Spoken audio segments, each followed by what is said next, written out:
स्वतःचा स्वार्थ साधण्यासाठी कोणाचेही पाय धरायचे आणि पुन्हा आपला स्वार्थ साधून झाला का पुन्हा नागासारखा फणावर काढायचं आणि ढसायचं, ही या राणे परिवाराची खरी जात आहे। आजपर्यंत या जिल्ह्याला फक्त लुटून काढलेलं आहे। सर्वसामान्य जनतेच्या जीवावरती आपले स्वतःचे व्यवसाय चालवायचे, कोणताही विकासात्मक काम करायचं नाही, कोणतेही धंदे इथे येऊन द्यायचे नाही। आज मिठबावमध्ये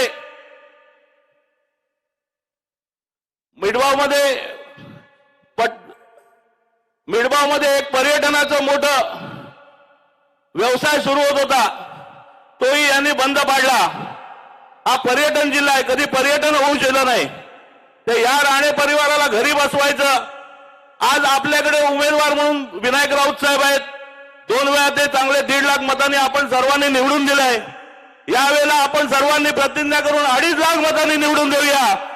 आणि हा बिनजोड उमेदवार आहे, त्यांना आजपर्यंत उमेदवार जाहीर करताना आलाय।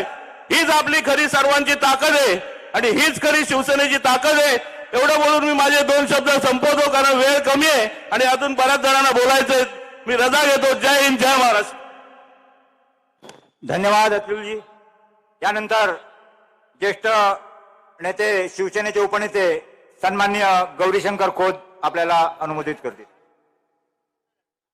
महाराष्ट्राचे आराध्य दैवत राजे शिवछत्रपती शिवसेना पक्षप्रमुख बाळासाहेब ठाकरे, शिवसेना पक्षप्रमुख उद्धवजी जे थोड्याच वेळात तिथे पोहोचतील, व्यासपीठावर उपस्थित असलेले सगळे शिवसेनेचे मान्यवर, या सभेसाठी उपस्थित असलेले सगळे बंधू आणि भगिनींनो, आतापर्यंत या सभेचं प्रयोजन तुम्हाला सगळ्यांना माहीत झालेलं आहे। शिवसेना ही एक संघटना मराठी माणसाला, मुंबईत जो मराठी माणसावर अन्याय होत होता तो दूर करण्यासाठी 66 सालात उभी केली बाळासाहेबांनी।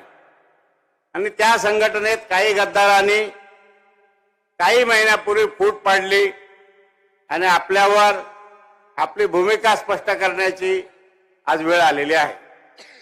काही दिवसापूर्वी इथल्या आमदाराने आणि मला वाटतं त्यांच्या पिताश्रींनी एक टीका केली होती की यांच्याकडे आता ताकद उरली नाही, हे खळ्यात सभा घेतात। आज मी त्यांना सांगतो, तुमचं घर जवळ आहे, ही मळ्यातली सभा बघायला या। शिवसेनेला चॅलेंज म्हणजे मनमानीच्या पोळावर दगड मारण्यासारखं आहे। तुम्ही एका शिवसैनिकाला दुखवलात तर दुसरा शिवसैनिक ऑटोमॅटिक जागृत होणार, कारण आमचं नातं रक्ताचं नसेल तरी सुद्धा एकनिष्ठतेशी आहे।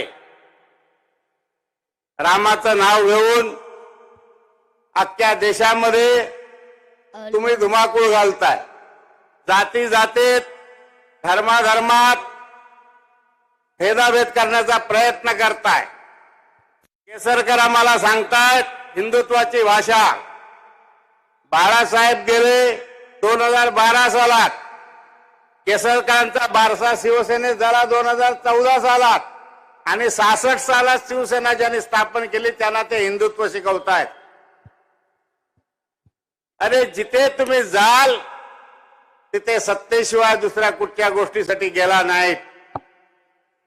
आज 88 कोटीची तुम्ही तुमची प्रॉपर्टी जाहीर केली, असा कोणता तुमचा धंदा आहे की ज्याच्यातून 88 कोटी जमा झाले, ते एकदा जाहीररित्या सांगितलं तर बरं होईल।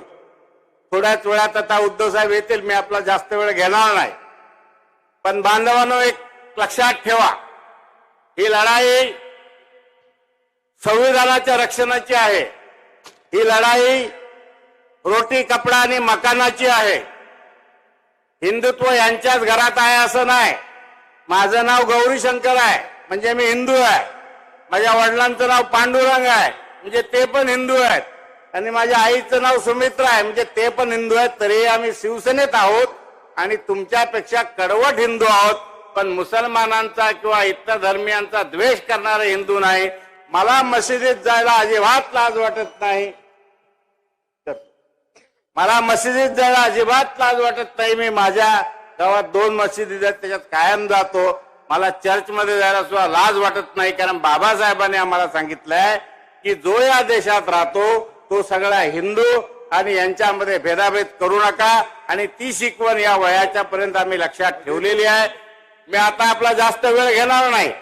मी अगदी शेवटचा एक शब्द सांगतो की या जिल्ह्याला एक प्रतिमा नाथपय आणि दंडवतेने मिळून दिलेली आहे, ती कायम ठेवायची आहे. आणि ती कायम ठेवायची असेल तर या जिल्ह्यात जे रान गद्दारीचं रान उद्भवलंय, जे दहशतीचं रान उद्भवलंय, ते आपल्याला नाहीसं करावं लागेल. कालच कल्याणमध्ये एका आमदाराने भाजपच्या शिवसेनेच्या म्हणजे शिंदे गटाच्या शहर प्रमुखावर गोळीबार केला. आता कृपया एकदा शिंदेने आणि देवेंद्र फडणवीसांनी जाहीर करावा दहशतवादी कोण आहेत आणि गुंडगिरी कोण करतात ते. मी आपला जास्त वेळ घेत नाही, रजा घेतो. जय हिंद, जय महाराष्ट्र.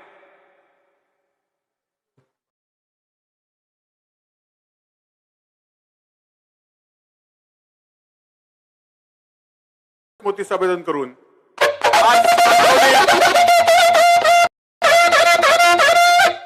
आज कणकवली शहरामध्ये आयोजित केलेल्या या उद्धवजी ठाकरे यांच्या विराट सभेसाठी उपस्थित असलेले व्यासपीठावर माझे सर्व सहकारी आणि आपण उपस्थित असलेले या तालुक्यातील, या मतदारसंघातील आणि या जिल्ह्यातील सर्व मतदार बंधू आणि भगिनींनो, खरं तर आपलं सर्वांचं अभिनंदन करेन.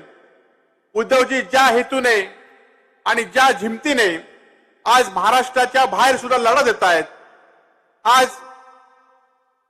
देशातील मोठी असलेल्या शक्तीच्या विरोधात लढा देत आहेत आणि त्यांना पाठिंबा संपूर्ण महाराष्ट्रामध्ये जसा आहे तसाच या सिंधुदुर्ग जिल्ह्यातनं सुद्धा तसाच पाठिंबा आहे. त्याबद्दल आपलं सर्वांचं मनापासून या ठिकाणी धन्यवाद व्यक्त करतो. खरं तर सकाळपासून उद्धवजींचा दौरा या ठिकाणी सुरू आहे. काल तर काही लोकांनी सांगितलं होतं की उद्धवजींनी जर आमच्या विरोधात बोलले तर आम्ही हा दौरा अडवू. खरं तर उद्धवजींनी काल त्यांच्या विरोधात बोलण्याची भूमिका घेतली होती, आज पण बोललेत. खरं तर आम्ही रस्त्यावरची संघटना आमची शिवसेना आहे. खरं तर तुमच्या वडिलांची दादागिरी आम्ही मोडून काढली. तुमची दादागिरी कुठे ठेवणार याची जाणीव सुद्धा तुम्ही या ठिकाणी ठेवली पाहिजे. ज्याप्रमाणे उद्धवजींनी हा लढा, जो उद्धवजींवर विश्वासघात झाला, महाराष्ट्राचा विश्वासघात झाला आणि उद्धवजींचं सरकार या ठिकाणी गेलं, त्या पक्षाचं नाव गेलं, त्या पक्षाचं चिन्ह गेलं, त्या पक्षाचे आमदार गेले, तरी मुंबईपासून असलेल्या 500 किलोमीटर दूरवर सुद्धा आज हजारोच्या संख्येने लोक या ठिकाणी उपस्थित आहेत. हीच खरं तर ठाकरेंची ताकद आहे, हीच ठाकरेंची शक्ती आहे. खरं तर सामान्य माणूसच क्रांती करू शकतो आणि ही क्रांती तुमच्या आमच्यासारखा सामान्य शिवसैनिक या ठिकाणी करू शकतो. या सिंधुदुर्ग जिल्ह्यामध्ये गद्दारी कधी चालत नाही, त्याचा आपण निश्चितपणे मागचा इतिहास बघितला. ज्यांनी ज्यांनी शिवसेनेची गद्दारी केली त्यांना या शिवसैनिकांनी आणि या मातीने धुळदाण केलेली आपण या ठिकाणी इतिहासात बघितलेली आहे. आज जास्त आपला घेत नाही, परंतु एवढंच सांगेन, ही लढाई आता शिवसेनेची नाही, ही लढाई आता उद्धवजींची नाही, ही लढाई आपली नाही, तर ही लढाई आपल्या सर्वसामान्य महाराष्ट्र लोकांची आहे, जी गुजराती विरोधी आहे, जी परप्रांतीयांच्या विरोधी आहे. आज आपल्या उद्धवजींवर किंवा मराठी माणसावर बोलतंय कोण?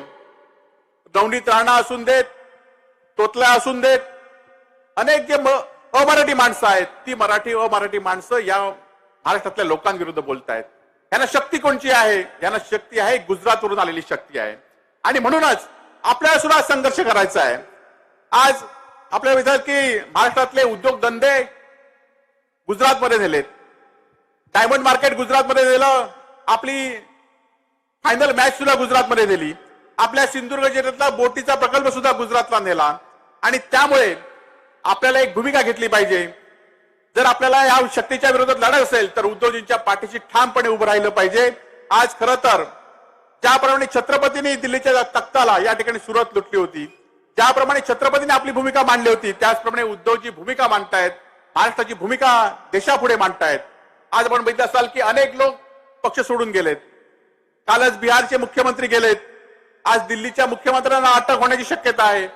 आज सगळीकडे ईडी असून देत, अनेक चौकशा असून देत, या सगळ्या लोकांवर लावलेल्या आहेत.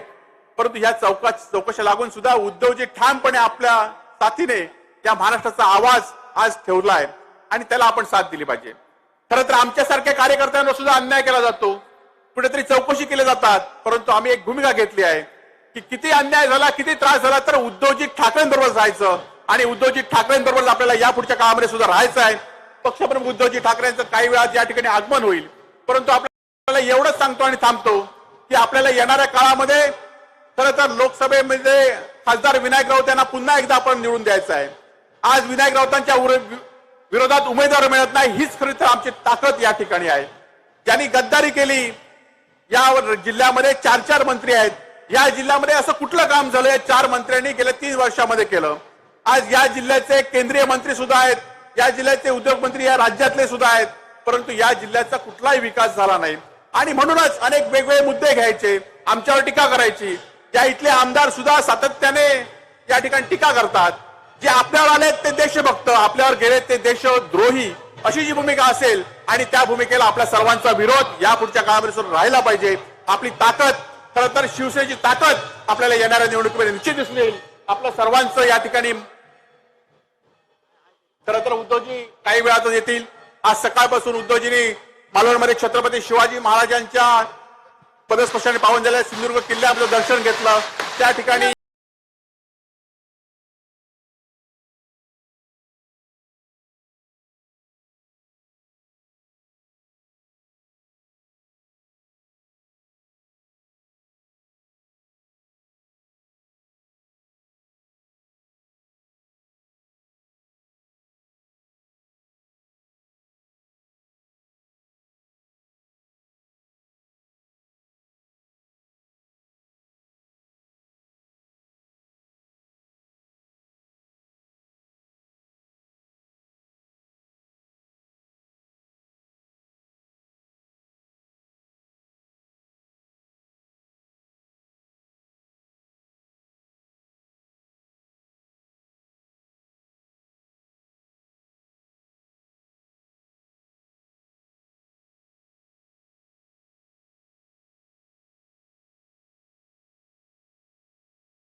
उद्धवजी ठाकरे यांच्या समवेत आपण या ठिकाणी साजरी करतो आहोत. मी मान्यवरांना सगळ्यांनाच विनंती करतो, उद्धवजी ठाकरे पक्षप्रमुख यांना विनंती करतो की छत्रपती शिवाजी महाराज यांच्या पुतळ्याला पुष्पहार अर्पण करून, तसेच संविधान निर्माते डॉक्टर बाबासाहेब आंबेडकर यांच्या प्रतिमेला पुष्पहार अर्पण करून, शिवसेना प्रमुख माननीय बाळासाहेबजी ठाकरे यांना वंदन करून, तसेच मासाहेब ठाकरे यांचा आशीर्वाद घेऊन या कार्यक्रमाची आपण शानदार सुरुवात करावी.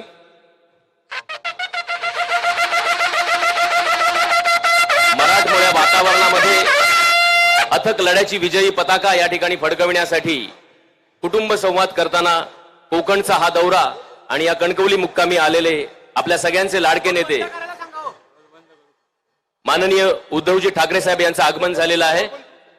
या ठिकाणी विनंती करतो ढोल पथकाला की कृपया ढोल ताशांचा आवाज आपल्या सुमधुर वादनाने या ठिकाणी आपण स्वागत केल्यानंतर आपण थोडा वेळ विश्रांती घ्यावी.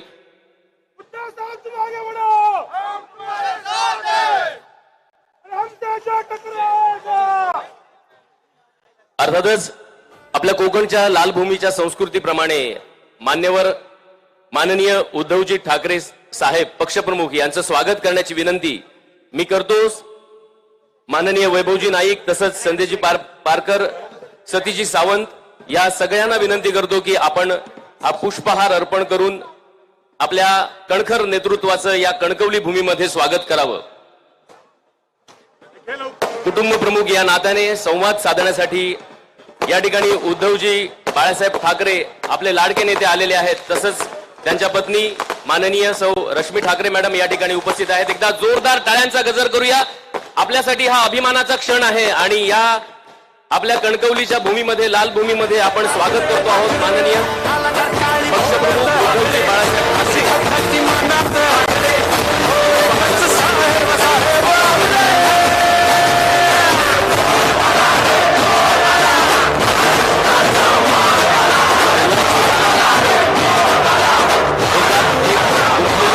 आणि त्याच्यातून निर्माण झालेला सुगंध हा नक्कीच दूरवर पसरेल. ही स्वागताची पुष्पमाला या ठिकाणी प्रदान केली जाते. प्रेमभराने, हृदयपूर्वक, अभिमानाने, आनंदाने या ठिकाणी आनंदानं तेजाळून टाकणारा हा क्षण सगळ्यांसाठी अविस्मरणीय आहे. ही स्वागताची पुष्पमाला या ठिकाणी प्रदान केली जाते. प्रेमभराने, हृदयपूर्वक, अभिमानाने, आनंदाने या ठिकाणी आनंदानं तेजाळून टाकणारा हा क्षण सगळ्यांसाठी अविस्मरणीय आहे. फटाक्यांची आतिषबाजी होते आहे आणि या सुंदर वातावरणामध्ये आसमंत निनादत असताना या ठिकाणी पक्षप्रमुख, आपल्या सगळ्यांचे लाडकं नेतृत्व उद्धवजी बाळासाहेब ठाकरे यांचं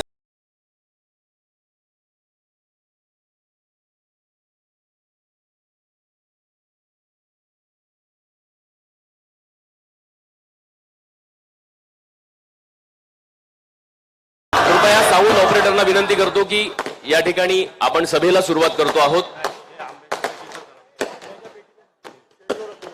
आपल्याला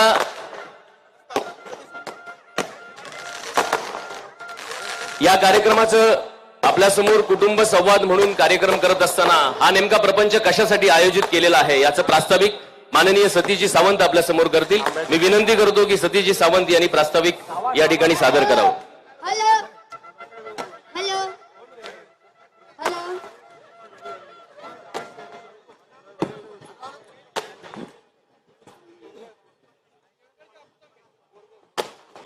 देवगड तालुक्याचे युवा सेनेचे सन्माननीय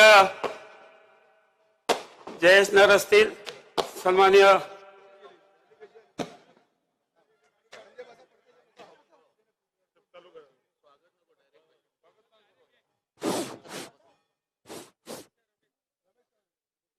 महाराष्ट्राचे माजी मुख्यमंत्री आणि आपल्या पक्षाचे पक्षप्रमुख सन्माननीय उद्धवजी ठाकरे साहेब, सन्माननीय शिवसेना नेते सन्माननीय जाधव साहेब, आपल्या मतदारसंघाचे लोकप्रिय खासदार सन्माननीय राऊत साहेब, सन्माननीय वैभव नाईक, दुधवडकर साहेब, सर्व या ठिकाणी मान्यवर, या सर्वांचा या ठिकाणी कणकवली विधानसभा मतदारसंघाच्या वतीने मी सहर्ष स्वागत करत आहे.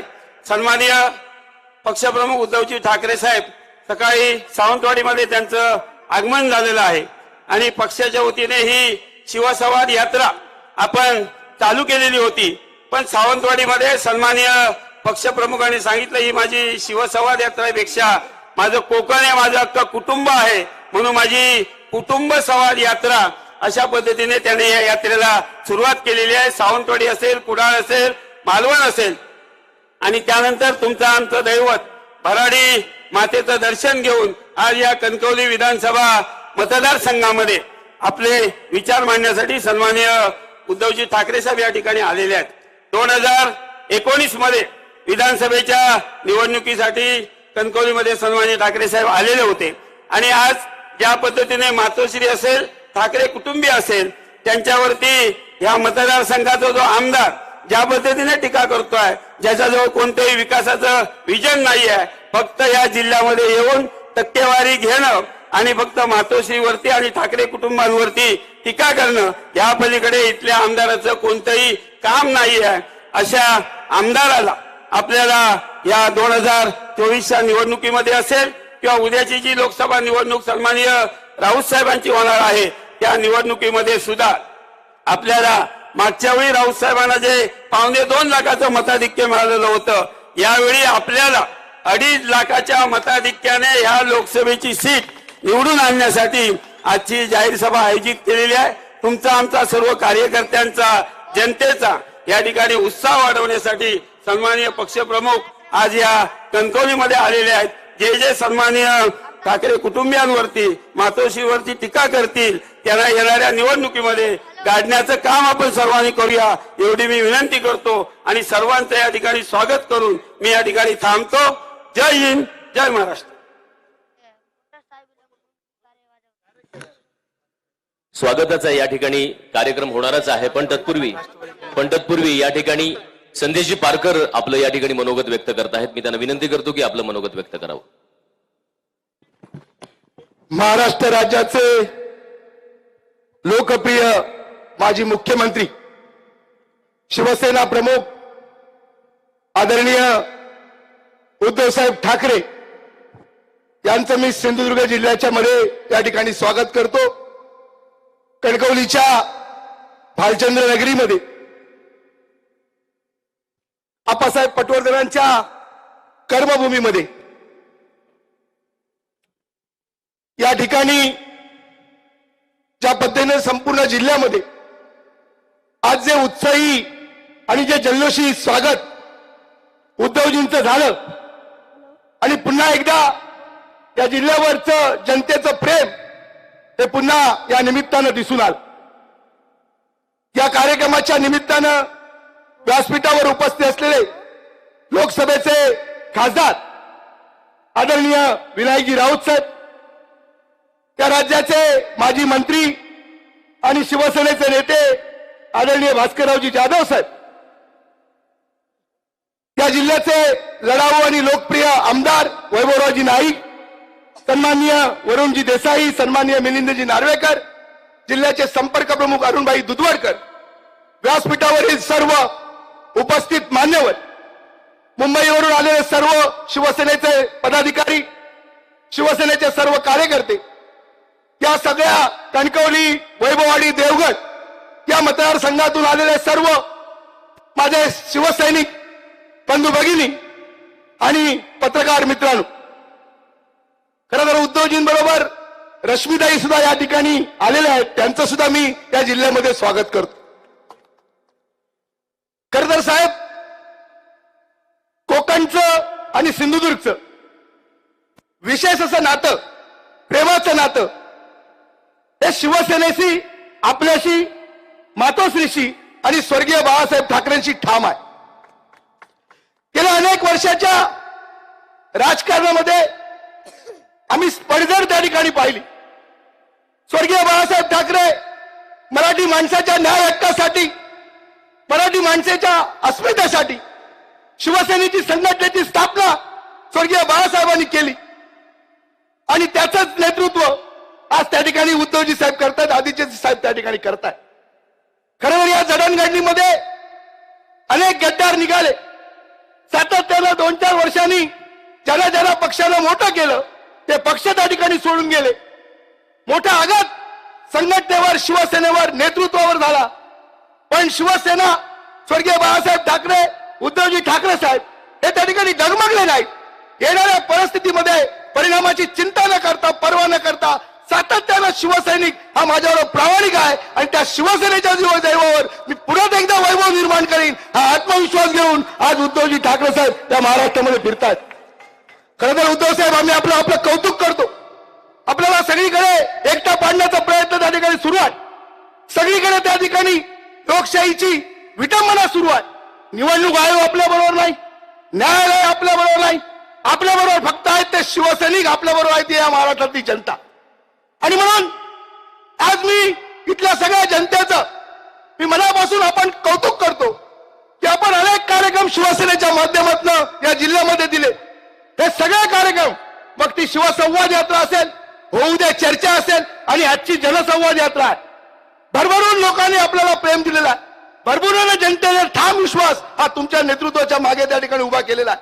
आम्हाला विश्वास आहे की ज्या ताकदीनं आपण या महाराष्ट्राचं मुख्यमंत्री पद भूषवलं, त्याच ताकदीनं आपण देशाचे भावी पंतप्रधान व्हा, ही जनतेची इथल्या मागणी आहे, ही महाराष्ट्रातल्या देशाची मागणी आहे. आज काही लोक त्या ठिकाणी निवडणुकीच्या त्याला खुमखुमी येते.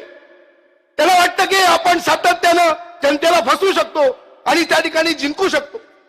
पण माझ्या शिवसैनिकांनी स्वर्गीय बाळासाहेब ठाकरेंच्या नेतृत्वाखाली, उद्धवजींच्या नेतृत्वाखाली ज्या राज्यामधल्या जे राणे आणि राणे कुटुंबाचे सातत्यानं शिवसेनेवर, मातोश्रीवर आणि उद्धवजींवर आणि कुटुंबावर टीका करते, या नेत्यानं याच मायभूमीमध्ये, याच सिंधुदुर्ग जिल्ह्यामध्ये, या महाराष्ट्रामध्ये चारी मुंड्या चित करण्याचं काम त्या ठिकाणी केलेलं आहे.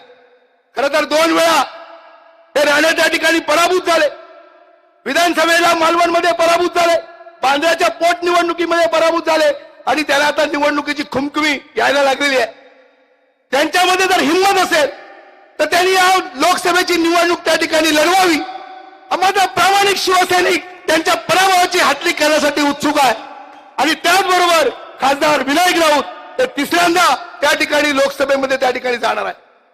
आणि म्हणून त्याला असं वाटतं की मी केंद्रीय मंत्री आहे, आम्ही आमदार आहोत. खरं तर जनतेच्या विकासासाठी तुम्हाला लोकांनी निवडून दिलं होतं. वाटत होतं की तुम्ही विकास कराल, इथं काहीतरी उद्योगधंदे आणाल आणि लोकांना रोजगार द्याल, पण एकही उद्योग त्या ठिकाणी आपण आणू शकलेला नाही. आणि म्हणून अनेक प्रश्न आहेत. खरं तर सभेला फार मोठ्या संख्येला आपण उपस्थित आहात. उद्धवजींचे विचार त्याला पाहण्यासाठी आणि त्यांचं नेतृत्व, स्वाभिमानी महाराष्ट्राचं नेतृत्व हे घडवण्याच्या करता आपण प्रामाणिकपणे जी जबाबदारी त्या ठिकाणी मिळेल ती जबाबदारी आपण स्वीकारूया. आणि मी आपल्याला सांगतो, विरोधकांना या व्यासपीठावर सांगतो की आपण निवडणुकीमध्ये आपण उभं राहण्याची हिंमत करा. माझा प्रामाणिक शिवसैनिक आपल्याला मातीत त्या ठिकाणी गाडल्याशिवाय राहणार नाही हा विश्वास या ठिकाणी व्यक्त करतो. आणि उद्धवजींना सांगतो की आपण ज्या भावनेतनं, ज्या याच्यामधनं आपण ही भूमिका घेऊन उतरलेले आहात, संपूर्ण महाराष्ट्र आणि या संपूर्ण सिंधुदुर्ग जिल्हा आणि कोकण हे आपल्या पाठीमागे खंबीरपणाला उभी राहील ही ग्वाही या ठिकाणी देतो आणि थांबतो. जय हिंद, जय महाराष्ट्र. धन्यवाद माननीय संदेशजी पारकर साहेब. या ठिकाणी प्रत्येकाचेच मन आणि हात उत्सुकलेले आहेत स्वागत करण्यासाठी. या स्वागतामध्ये एनसीपी तर्फे अनंत पिळणकर आणि वंचित बहुजन तर्फे महेशजी परुळेकर या ठिकाणी स्वागत करतील, अगदी छोटेखानी स्वरूपामध्ये, कारण आपल्याला वेळ फार महत्वाचा आहे आणि साहेबांचं भाषण आपल्याला ऐकायचं आहे.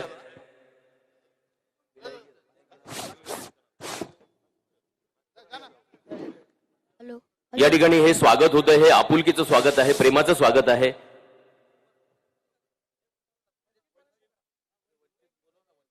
वंचित बहुजनचे महेश पुरळेकर इतर प्रतिनिधी या ठिकाणी स्वागत करण्यासाठी उत्सुक आहेत. अगदी 2 मिनिटांमध्ये साहेबांचं या ठिकाणी स्वागत करून आपण साहेबांचं मुख्य भाषण ऐकण्यासाठी जे कान आतुर आहेत त्यासाठी जास्त वेळ देऊया. कृपया स्टेजवर अनावश्यक गर्दी करू नये ही नम्र विनंती करतो.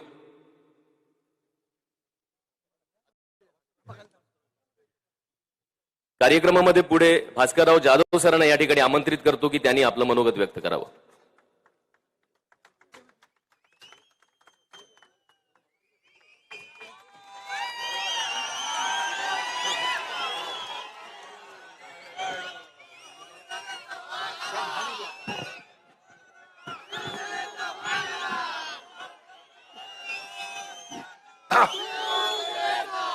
छत्रपती शिवराय, हिंदू हृदय सम्राट, शिवसेना प्रमुख माननीय बाळासाहेब ठाकरे, आपल्या राज्यघटनेचे शिल्पकार भारतरत्न डॉक्टर बाबासाहेब आंबेडकर यांना अभिवादन करतो.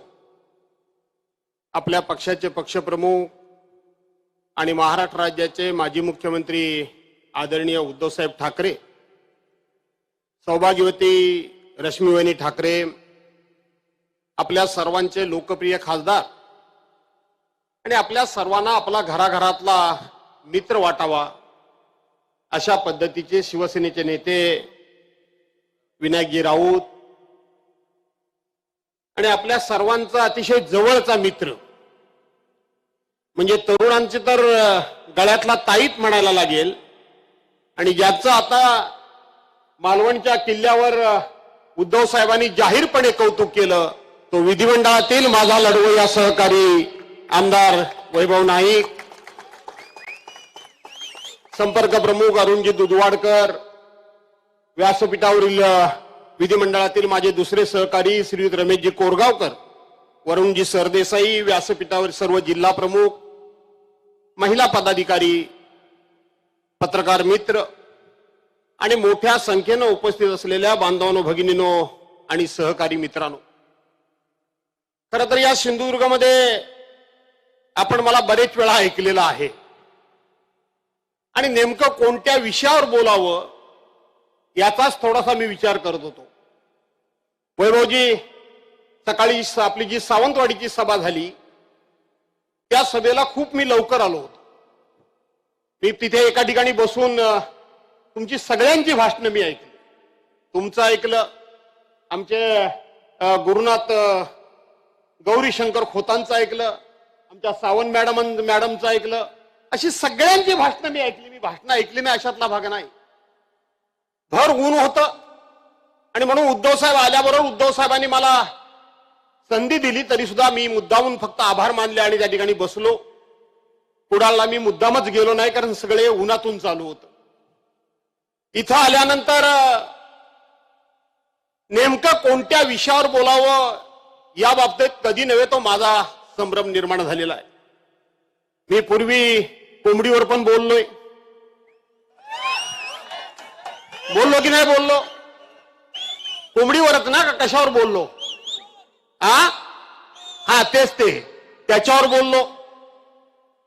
लघु, मध्यम आणि सूक्ष्म नाही तर सूक्ष्म त्याच्यावरही बोललो. स्वर्गीय बाळासाहेब ठाकरे यांनी या नाऱ्याला जो शाप दिला होता, तो शाप काय दिला हा सुद्धा उद्धव, तुझ्यावर ज्यावेळेला एसीबीची चौकशी लागली आणि त्याच्या विरोधात मोर्चा काढायला जेव्हा मी आलो होतो, त्याच वेळेला सभागृहामध्ये मी सांगितलं. मी त्यावेळेला थोडा घाई गडबडीमध्ये किस्सा सांगितला. असा शिवसेना प्रमुखांचा मी मंत्री असताना मला फोन आला. फोनवर चौकशी झाली, बोलणं चालणं झालं आणि शिवसेना प्रमुखांचा स्थायी स्वभाव एकाएकी उफाळून आला. शाळेमध्ये गाळांतर भरायची तुम्हाला सवय असेलच. आणि साहेब बोलता बोलता फटकन बोलून गेले, अरे भास्कर, ह्या टिंब ते मधलं गाळांतर तुम्ही भरा. नाऱ्यावर मी काय रे अन्याय केला?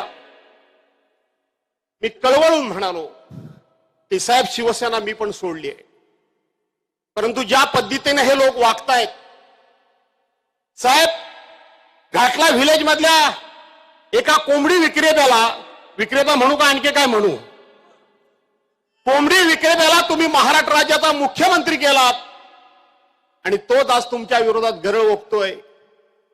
साहेब असे म्हणाले त्यावेळेला, भास्कर, तो माझ्यावर गरळ ओकतोय, तो उद्धववर वाटेल ते बोलतोय, साहेबांच्या शब्दात मी बोलतोय, साहेब रागवू नका, पण तुला मी आज सांगून ठेवतो, हा नाऱ्या पदाकरता प्रत्येकाच्या दारोदार भीक मागत भटकत फिरेल, हे माझा शाप आहे. साहेब साक्षात सिद्ध पुरुष होते.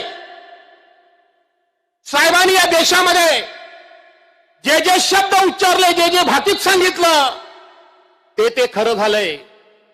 आणि आज हे लोक दारोदार भिका मागतायत, दारोदार फिरतायत. मला प्रश्न, उद्धव साहेबांना मला एक विनंती करायची आहे.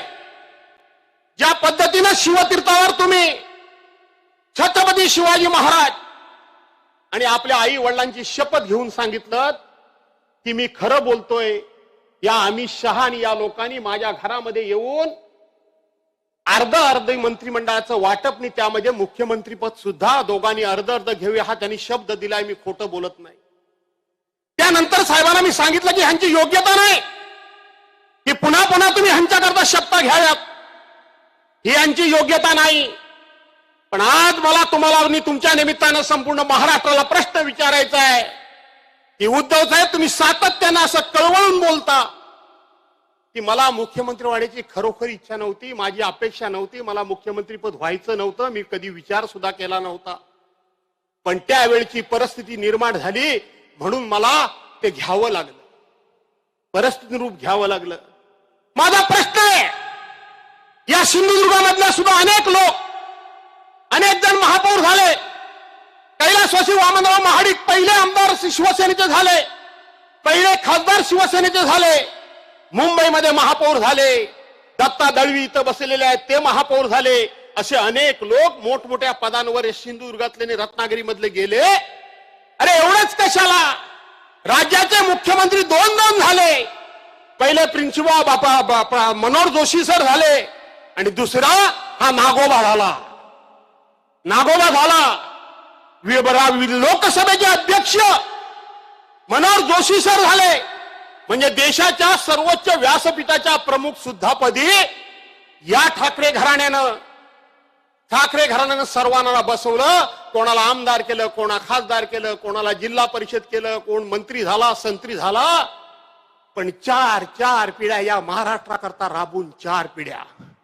कैलासवासी प्रबोधनकार ठाकरे असतील, कैलासवासी बाळासाहेब ठाकरे असतील, आज माननीय उद्धव साहेब असतील, नाही तर उद्याचं आमचं भावी नेतृत्व माननीय आदित्यजी साह असतील. 4 पिढ्या या महाराष्ट्रामध्ये, या महाराष्ट्राच्या स्वाभिमानाकरता, या महाराष्ट्राच्या अस्मितेकरता, या महाराष्ट्रानं देशामध्ये ताटमानेनं उभं राहावं याकरता आयुष्यातल्या 4 पिढ्यांनी आपलं आयुष्य वेचलं. अनेक संकट अंगावर घेतली, अनेक पदं आम्हाला दिली. अरे एखादं पद जर अपघातानं किंवा अनावधानानं किंवा परिस्थितीमुळं उद्धव साहेबांनी जर घेतलं असेल तर तुम्हाला वाईट वाटायचं कारण काय आहे? ही महाराष्ट्राची संस्कृती आहे, हे कोकणाचे संस्कार आहेत. अरे उन्हातानातून जर आम्ही प्रवास केला आणि जर एखाद्या वेळेला आपल्याला ऊन लागलं, धाप लागली, दम लागला, तर थोडस एखादं जर झाड दिसलं तर आपण त्या झाडाच्या सावलीखाली बसतो आणि पुन्हा कधीतरी त्या रस्त्याने जायची वेळ आली तर गेल्याबरोबर आठवण करतो की त्या दिवशी घामाघूम झालो होतो, सावली करता या झाडाच्या खाली मी बसलो, या झाडानं मला सावली दिली, या झाडानं त्यावेळेला माझ्या डोक्यावर छत्रछाया धरली. ठाकरे घराण्यानं 4 पिढ्या अनेकांना अनेक पद दिली. कुठलंही पद आपण स्वतः घेतलं नाही. आणि एक वेळ मुख्यमंत्री झाले उद्धव साहेब, तुमच्या काय पोटात नुसता जो काय मुरटा पडला, जी काय कळ उडली, सकाळ संध्याकाळ टीका करतायत, आरोप करतायत. आरोप करून थांबले नाहीत, विश्वासघात करून त्या उद्धव साहेबांना गादीवरून जरी खाली ओढलेलं आहे. उद्धव साहेब शांतपणे सगळं बघतायत, दिवस रात्र असते महाराष्ट्रामध्ये फिरतायत. परवांच्या दिवशी रायगडमध्ये 2 दिवस त्यांनी 6 सभा केल्या आणि आता आपल्या सिंधुदुर्ग रत्नागिरी लोकसभा मतदारसंघात पुन्हा 6-7 सभा होणार आहेत. इतकं ह्या उन्हातून ते वडवड फिरतायत. याचं कारण आपण सर्वांनी समजून घेतलं पाहिजे. प्रेमापोटी कोण जर म्हणाला उद्धव साहेबांना की पुन्हा उद्धव साहेब मुख्यमंत्री झाले पाहिजेत, तर उद्धव साहेब त्याला हाताने हे करतात, थांबवतात. कारण त्यांचं आजही मत आहे की मला शिवसेनेचा शिवसैनिक मुख्यमंत्री करायचा आहे, स्वतःचा स्वार्थ नाही. त्यांना स्वतःचा स्वार्थ नाही. पण आम्ही जनतेनं ठरवलंय ना की ज्या अपमानास्पदरित्या तुम्हाला त्या महाराष्ट्राच्या सर्वोच्च पदावरनं जरी खाली ओढलाय, राजगादीवरनं खाली ओढलाय, आम्ही महाराष्ट्रातले सगळे लोक, आणि त्याच्यामुळे आमचा कोकण मागे अजिबात राहणार नाही. तुम्हाला सन्मानानं पुन्हा त्या स्थानावर बसवल्याशिवाय आम्ही स्वस्थ बसणार नाही. हा निश्चय आणि निर्धार आम्ही सर्वांनी केलेला आहे. आणि म्हणून ही जबाबदारी आपल्या सर्वांची आहे. आपण ही सर्वांनी जबाबदारी पार पाडली पाहिजे. आणि आपणही विचारलं पाहिजे की ज्या घराण्यानं एवढी सगळी पदं जगाच्या पाठीवर, मला वाटत नाही कुठलं असं घराणं असेल की एवढी सगळी पदं झिलकारून टाकून, नाकारून टाकून ती आमच्यासारख्या कार्यकर्त्यांना द्यायची आणि अपघाताने एखादं पद घ्यायची वेळ आली तर आम्ही असा विश्वासघात करायचा. हे आपले संस्कार आहेत, ही आपली संस्कृती आहे, ही आपल्या कोकणाची परंपरा आहे. ही आपल्या कोकणाची परंपरा नाही. आणि म्हणून बांधवानो भगिनीनो, हाच निर्धार, हा निश्चय आपण सर्वांनी करावा, अशा प्रकारची मी आपल्या सर्वांना विनंती करतो. काय चाललंय का या महाराष्ट्रामध्ये? हे नाऱ्याचे 2 चंगू मंगू,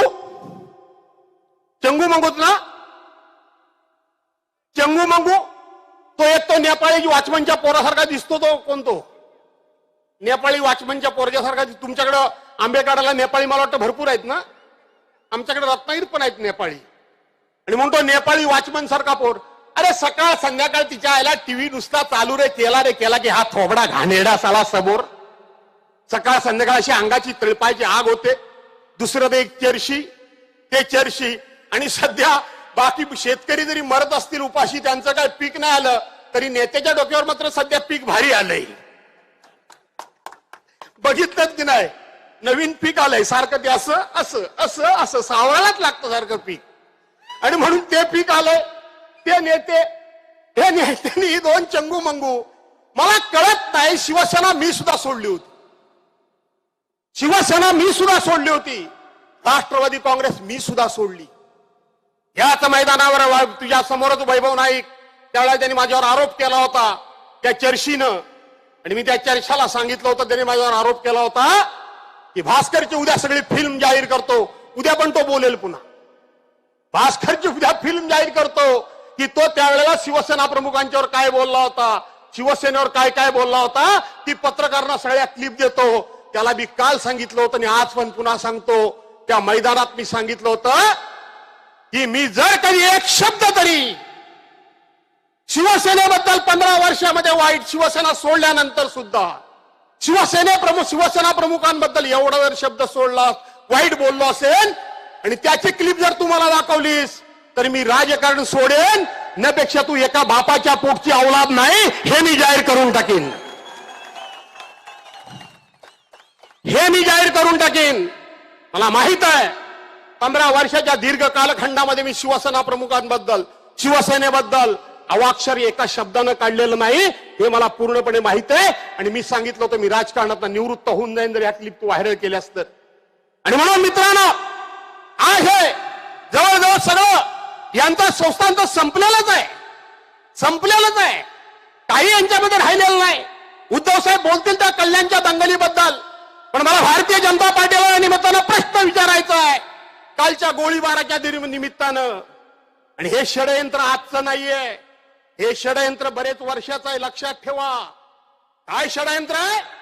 2012 साली कैलासवासी हिंदू हृदय सम्राट शिवसेना प्रमुख मान्य बाळासाहेब ठाकरे हे आपल्यातून निघून गेले, स्वर्गवासी झाले, देवज्ञा झाली.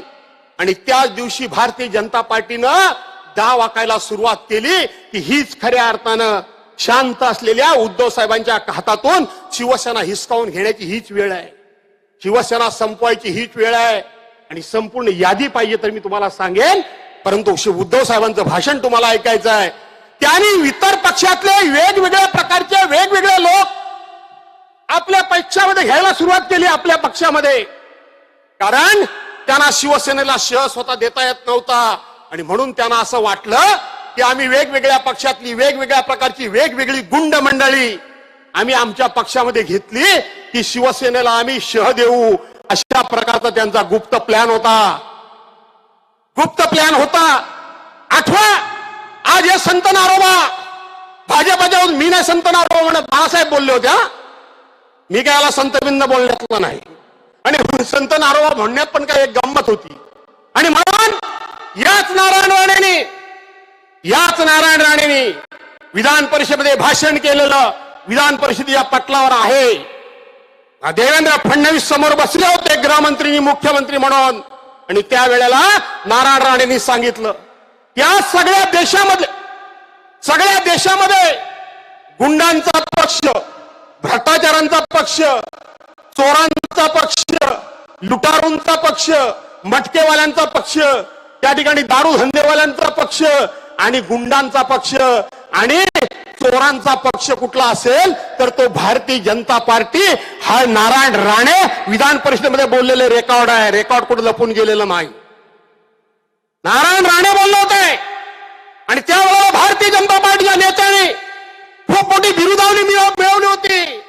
ते सांगितलं, मोठ्या कोणत्यापणाने सांगत होते की आहे तसा घेऊ आणि पाहिजे तसा घडवू, आहे तसा घेऊ, पाहिजे तसा घडवू. एक तुमच्या पक्षाचा आमदार तुमच्याच मित्र पक्षाच्या कार्यकर्त्यांच्यावर गोळीबार करतो, एक आमदार पोलिसांच्या कानाखाली मारतो, एक तुमची महिला आमदार अभियंत्याच्या कानाखाली मारते, एक तुमचा आमदार कोणाच्याही तांगड्या तोडा, आम्ही त्याला टेबल जामीन देऊ म्हणून सांगतो. आणि एक तुमचे कार्यकर्ते, त्या ठाण्यामधली आमची एखादी एक महिला, नाव मला तर आठवत नाही, जी गरोदरबाई होण्याकरता, माता होण्याकरता, आई होण्याकरता सकाळ संध्याकाळ डॉक्टरच्याकडे जात होती. आणि डॉक्टरच्याकडे तिने वेगवेगळे उपचार करून तिचे स्वप्न जवळजवळ पूर्ण होण्यात आलं होतं. ती आई बनणार होती. याच मिंदे गटाच्या लोकांनी त्या माऊलीला बाहेर खेचत आणलं, तिच्या पोटावर लाता बुक्क्या मारल्या. ती नाना तऱ्हेने विनवण्या करत होती, हात जोडत होती की मला कुठे वाटेल तिकडे मारा, पण माझ्या पोटावर मारू नका, माझ्या पोटामध्ये लहान बाळ आहे, माझ्या पोटामध्ये लहान बाळ आहे. माझ्या महिला भगिनींना माझी विनंती आहे, की अशा प्रकारची टाहो फोडणारी, आपल्याला उद्या मूल होणार आहे अशा प्रकारचं स्वप्न बघणारी एका महिलेला या मिंदे गटाच्या लोकांनी, त्याच्या कार्यकर्त्यांनी तिच्या पोटामध्ये लाता घालून ती आता कधीच आई बनणार नाही अशा प्रकारे एक प्रकारचं तिचं बाळच पोटामध्ये मारून टाकलं. अशी नालायक माणसं सत्तेवर ठेवायची आपण?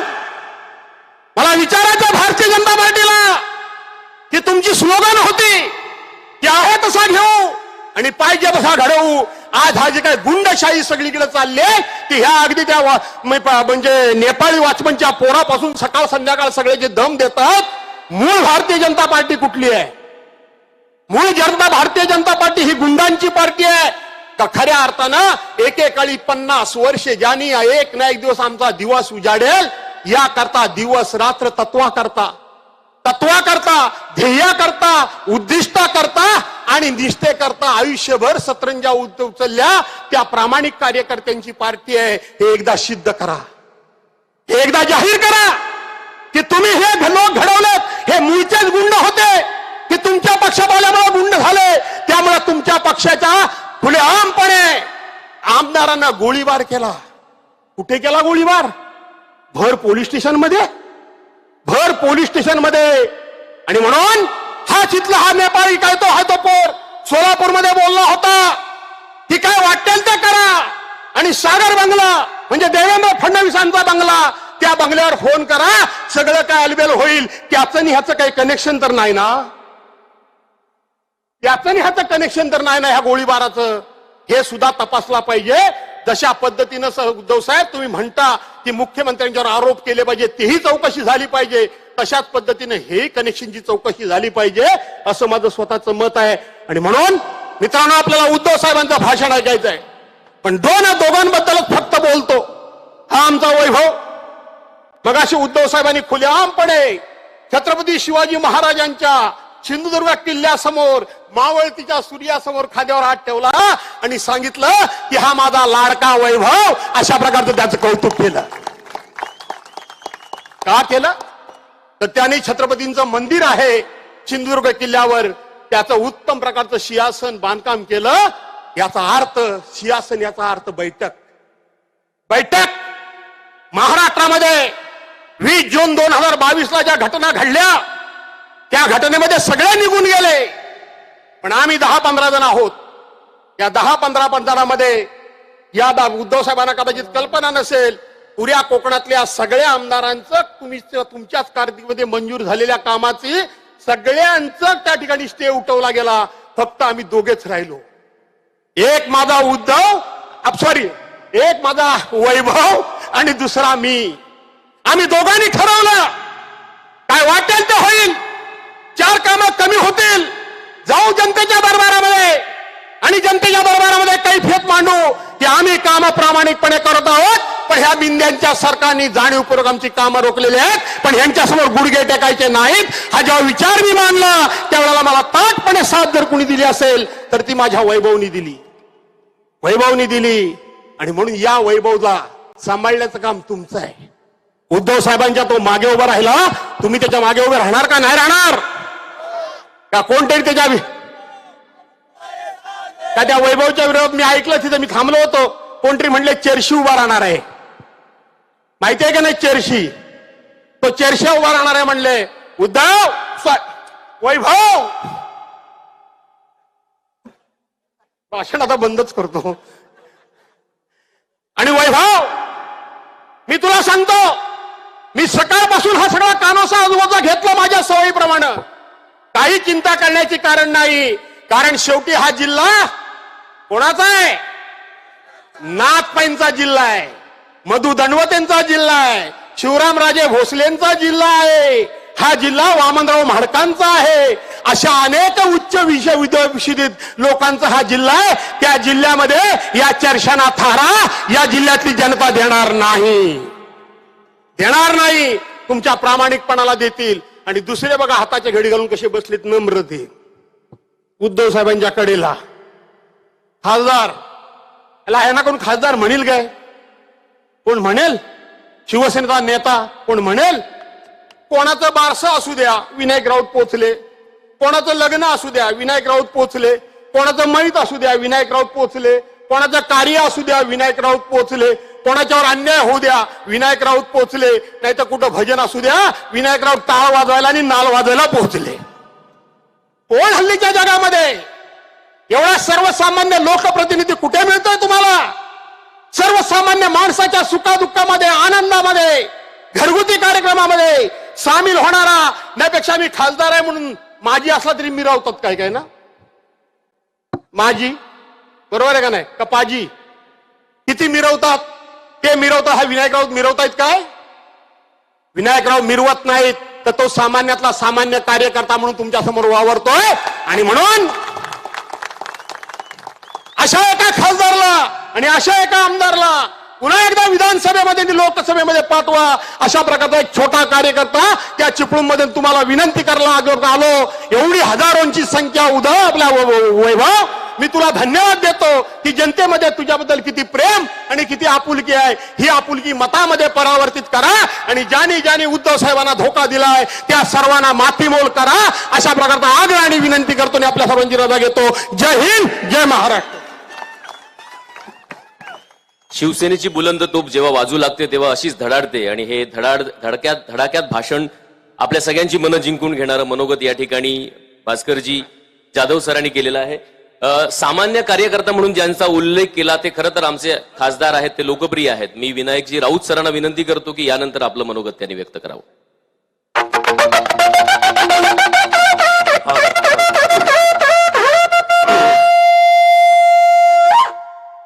कणकवली विधानसभा मतदारसंघातील शिवसैनिकांच्या महामेळाव्याला उपस्थित राहणारे आपले पक्षप्रमुख आदरणीय उद्धवजी ठाकरे साहेब, समोर बसलेल्या आदरणीय रश्मी वहिनी, व्यासपीठावर उपस्थित असलेले शिवसेनेचे नेते भास्कर शेठ जाधव, आमचे संपर्क प्रमुख अरुभाई दुधवडकर, लोकप्रिय आमदार वैभव नाईक, जिल्हा प्रमुख संदेश पारकर, जिल्हा प्रमुख संजय पडते, माननीय सतीश सावंत, माननीय अतुल रावराणे, इतर सर्वच व्यासपीठावर बसलेले उपस्थित सर्व मान्यवर पदाधिकारी आणि शिवसैनिक बंधू भगिनींनो, साहेब ह्या मैदानावरची आपली तिसरी सभा आणि प्रत्येक सभेमधून ह्या कणकवलीवासियांनी आपल्याला यश आणि यशच प्राप्त करून दिलेलं आहे. आणि अवघ्या 24 तासाच्या आत या मैदानावरची सभा या शिवसेनेच्या पदाधिकाऱ्यांनी आयोजित केलेली आहे. त्यामुळे पदाधिकाऱ्यांचं खरोखरच मनापासून कौतुक करायला पाहिजे.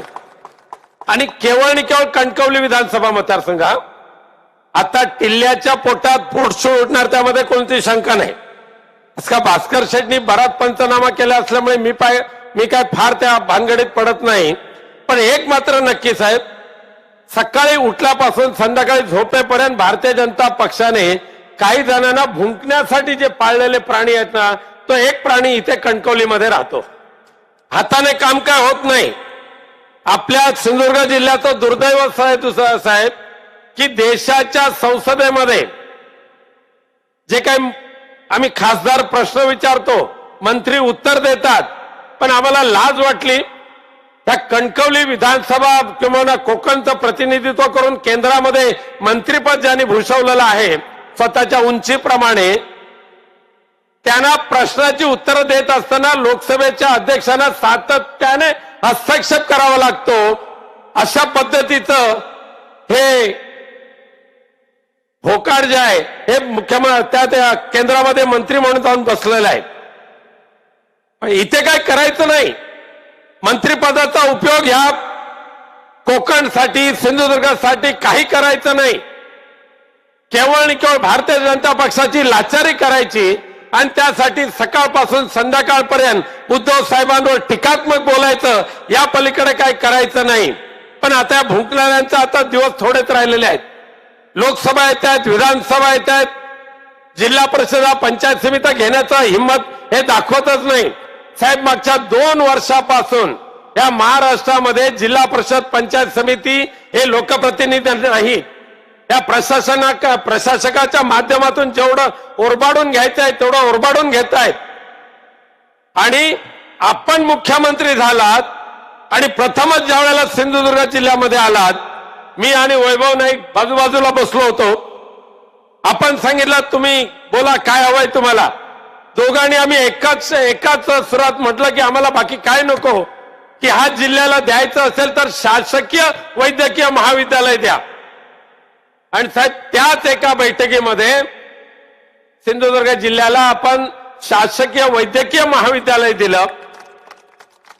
त्याच या जिल्ह्यामध्ये पर्यटनाच्या दृष्टिकोनातून करोड रुपयाचा निधी आदित्यजी ठाकरे यांनी दिला. त्याच या जिल्ह्यामध्ये भूमिगत विद्युत वाहिन्यांसाठी जवळजवळ 2000 कोटी आपण दिले. त्याच या जिल्ह्यामध्ये शेतकऱ्यांच्या म्हणजे अंबानी काजू उत्पादक शेतकऱ्यांना भरीव तरतूद करून दिली. तोक्ते आणि निसर्ग चक्रीवादळ आलं त्यावेळेला SDRF NDRFचे नॉर्म्स बाजूला ठेवून सर्वात जास्त भरपाई तुम्ही प्राप्त करून दिली आणि केवळ कोकणासाठी दिलेली आहे, इतरत्र कुठे दिलेली नाही. अर्थात शासकीय वैद्यकीय महाविद्यालय मिळून दिल्यानंतर मंजूर केल्यानंतर या नारायण राणेंचं काळं मांजर आडवं जायला लागलं.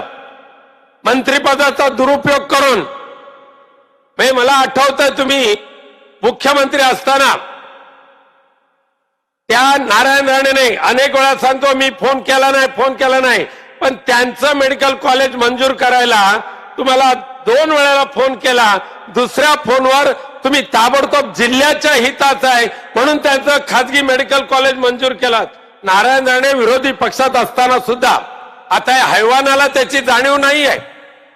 परंतु शासकीय वैद्यकीय महाविद्यालय होत असताना मात्र नारायण राणेने जेवढे अडथळे आणलेत, कारण त्यांच्या कॉलेजमध्ये प्रवेश घ्यायचा झाला तर 1 कोटी रुपयाला प्रवेश आणि शासकीय वैद्यकीय महाविद्यालयामध्ये प्रवेश घेताना गोरगरिबांची मुलं तिथे डॉक्टर्स बनतायत. ही फार मोठी देणगी तुम्ही या सिंधुदुर्ग जिल्ह्याला दिलेली आहे. आणि म्हणून भालचंद्र महाराजांची पावनभूमी इथे सत्कार्यच होणार आणि आपल्यासारख्या सज्जन आणि सद्विचारी वृत्तीच्या मुख्यमंत्र्यांची पुन्हा एकदा या महाराष्ट्राला आवश्यकता आहे.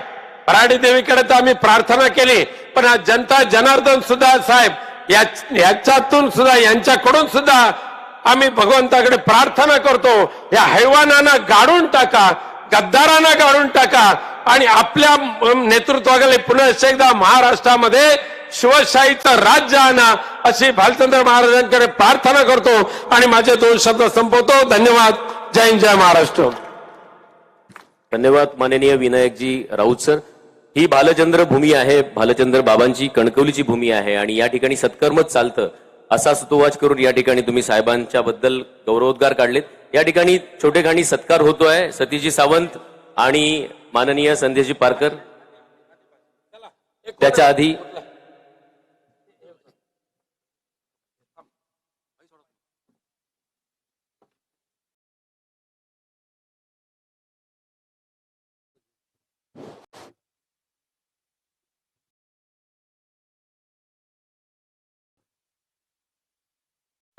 हॅलो.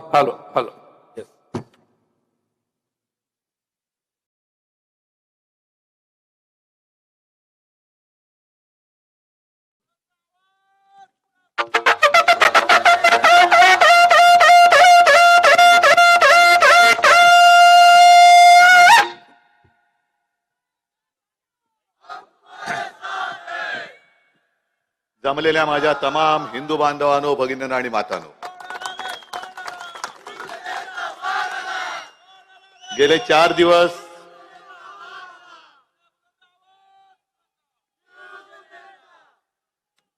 दिवस मी महाराष्ट्राच्या किनारपट्टीवरती फिरतोय. 2 दिवसापूर्वी रायगड जिल्हा झाला आणि आज तुमच्या समोर आहे सिंधुदुर्गामध्ये. आणि एक वेगळं दृश्य मला पाहायला मिळते. आपल्या काळामध्ये 2 चक्रीवादळं आली होती, तोक्ते आणि निसर्ग. ती आली आणि आपलं नुकसान करून गेली. ती वादळं होती समुद्रामध्ये, पण आता मला 2-4 दिवसामध्ये किनारपट्टीवरती एक भगवं वादळ दिसते आणि हे भगवं वादळ दिल्लीच्या दिशेने निघालेलं आहे. जसं वादळ म्हटल्यानंतर वादळ असतं, पण आपलं भगवं वादळ वेगळं आहे. ज्यांच्या डोक्यामध्ये मस्ती आहे त्यांना मुळासकट उकडून टाकणारं हे वादळ आहे. मगाशी मी सिंधुदुर्ग किल्ल्यात गेलो आणि वैभवचं खरंच कौतुक केलं. भास्करराव उद्धव उद्धव म्हणत आहे की केवढे उद्धवमय झाले त्याचा तो त्याची एक प्रचिती आहे. पण वैभव तुझं मी खरंच कौतुक का केलं, कारण छत्रपती शिवाजी महाराजांचं एकमेव मंदिर आपल्या या सिंधुदुर्गात आहे. आणि यापूर्वी सुद्धा ते मंदिर होतं, ते बऱ्याच वर्षांपासून आहे. पण आजपर्यंत कोणालाही सुचलं नव्हतं की आपल्या राजाला शोभेचं एक चांगलं सिंहासन करायचं. आणि हे सिंहासन सोन्याचं नाहीये, हे आपल्या महाराष्ट्राची ओळख आहे. दगडांच्या देशा, कणखर देशा, राखट देशा, दगडांच्या देशा, तसं ते अस्सल दगडांचा सिंहासन आहे. आणि आपल्याला सुद्धा आपल्या महाराष्ट्राची ओळख तीच ठेवायची, कणखर देशा, राखट देशा, दगडांच्या देशा. हे आता जे चाललंय गुंडांच्या, लाचारांच्या, नामर्दाच्या देशा, ही आमच्या महाराष्ट्राची ओळख नाहीये. दिल्ली समोर म्हणजे आग्र्याच्या दरबारात सुद्धा न झुकणारे आमचे छत्रपती शिवाजी महाराज, त्यांच्यापासून त्यांचा आदर्श घेऊन आम्ही पुढे निघालेले त्यांच्या विचारांचे वारसदार आहोत.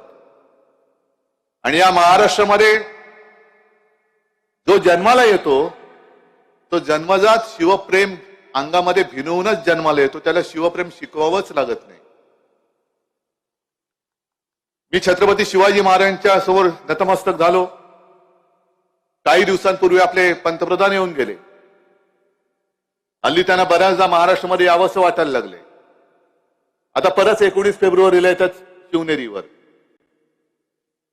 मध्ये येऊन गेले सिंधुदुर्गात. सिंधुदुर्गामध्ये आले खरे, पण जे सिंधुदुर्गाचं वैशिष्ट्य आहे ते म्हणजे या किल्ल्यावरून किल्ल्याचं नाव ठेवलं गेलं, त्या सिंधुदुर्ग किल्ल्यामध्ये गेलेच नाहीत आणि मंदिरामध्ये तर नाहीच नाही आले. हा, एक चांगली गोष्ट केली, तो नौदलाचा दिवस साजरा केला.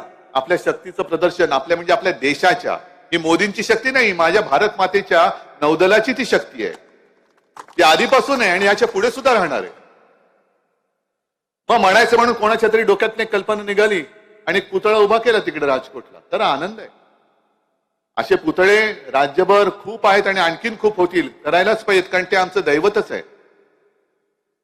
पण मला असं वाटलं होतं की येत आहेत सिंधुदुर्गामध्ये, पहिल्या प्रथम येत आहेत, जातील आमच्या महाराजांसमोर नतमस्तक होतील आणि संकटामध्ये कधीही न आलेले पंतप्रधान निदान या निमित्ताने तरी महाराष्ट्राला नाहीतर माझ्या कोकण किनारपट्टीला काहीतरी भरघोस देऊन जातील.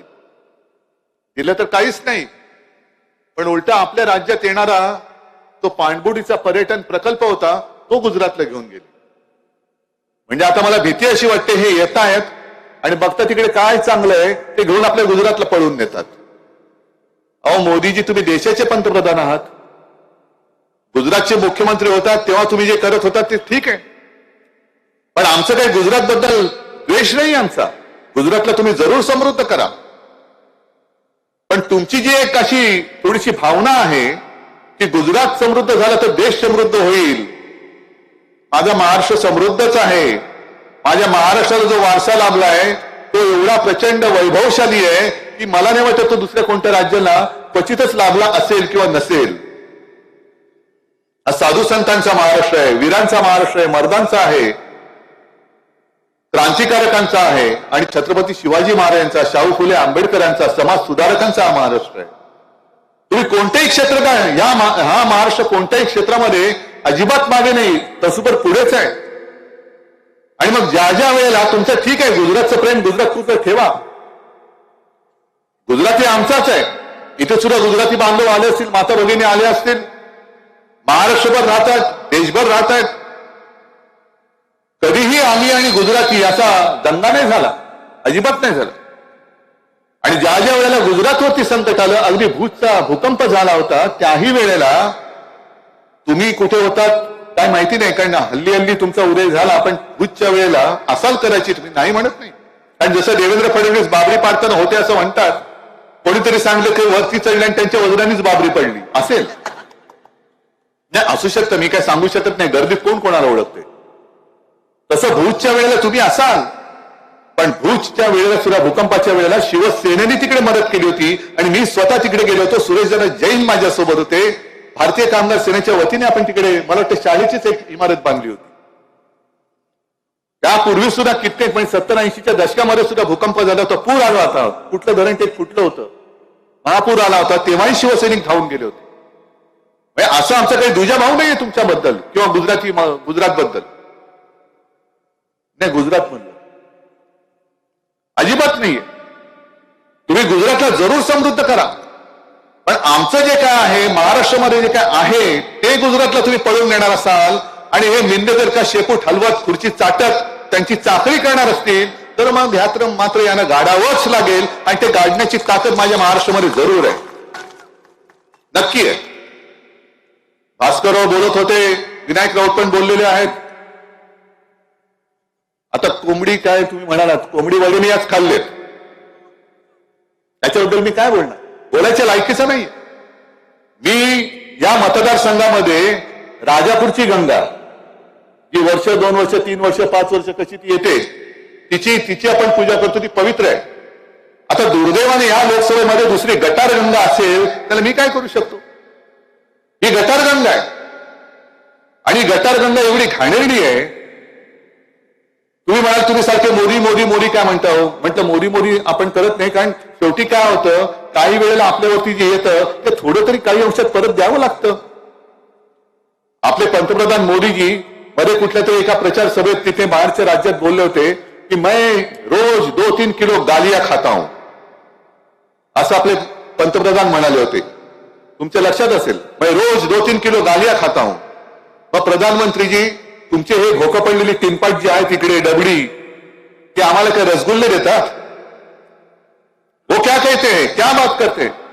आणि मी माझ्या सर्व शिवसैनिकांना सांगितले की त्यांना संस्कृती नाहीये, त्यांच्यावर संस्कार नाही आहेत, ते बोलतील म्हणून त्यांच्या भाषेत आपण उत्तर द्यायचं नाही.